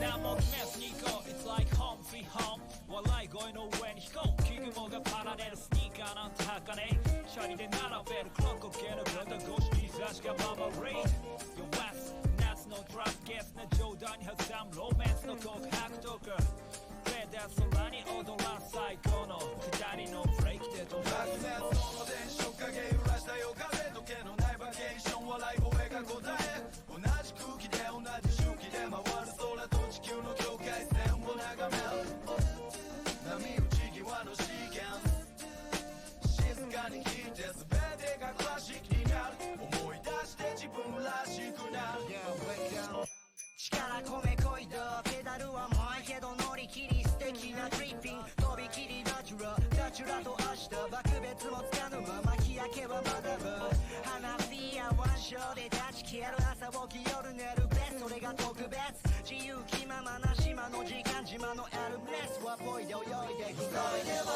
崩れ潮風と駆け抜けて裸になって受け取れば幸せあの島で急いでは崩れ潮風と駆け抜けて裸になって受け取れば幸せあの明けと抜けてからのブリーズがファリスイッチをキル現地調達の B さんでコンビぶらつく防波堤にまた細けん空へのバス停の先をつなぐ青太陽が点火した炎天下溶けたワックスのプランで投げ出すワン深呼吸したスモークリード吐き出す泡に酸化炭素がつまなに向かう水面からは下のアイランド満点でリーブサイレントでのサイムサイテントで水車揺らした煙が利点渦巻いて回転し星を照らす眠たいのフェス急いでは崩れ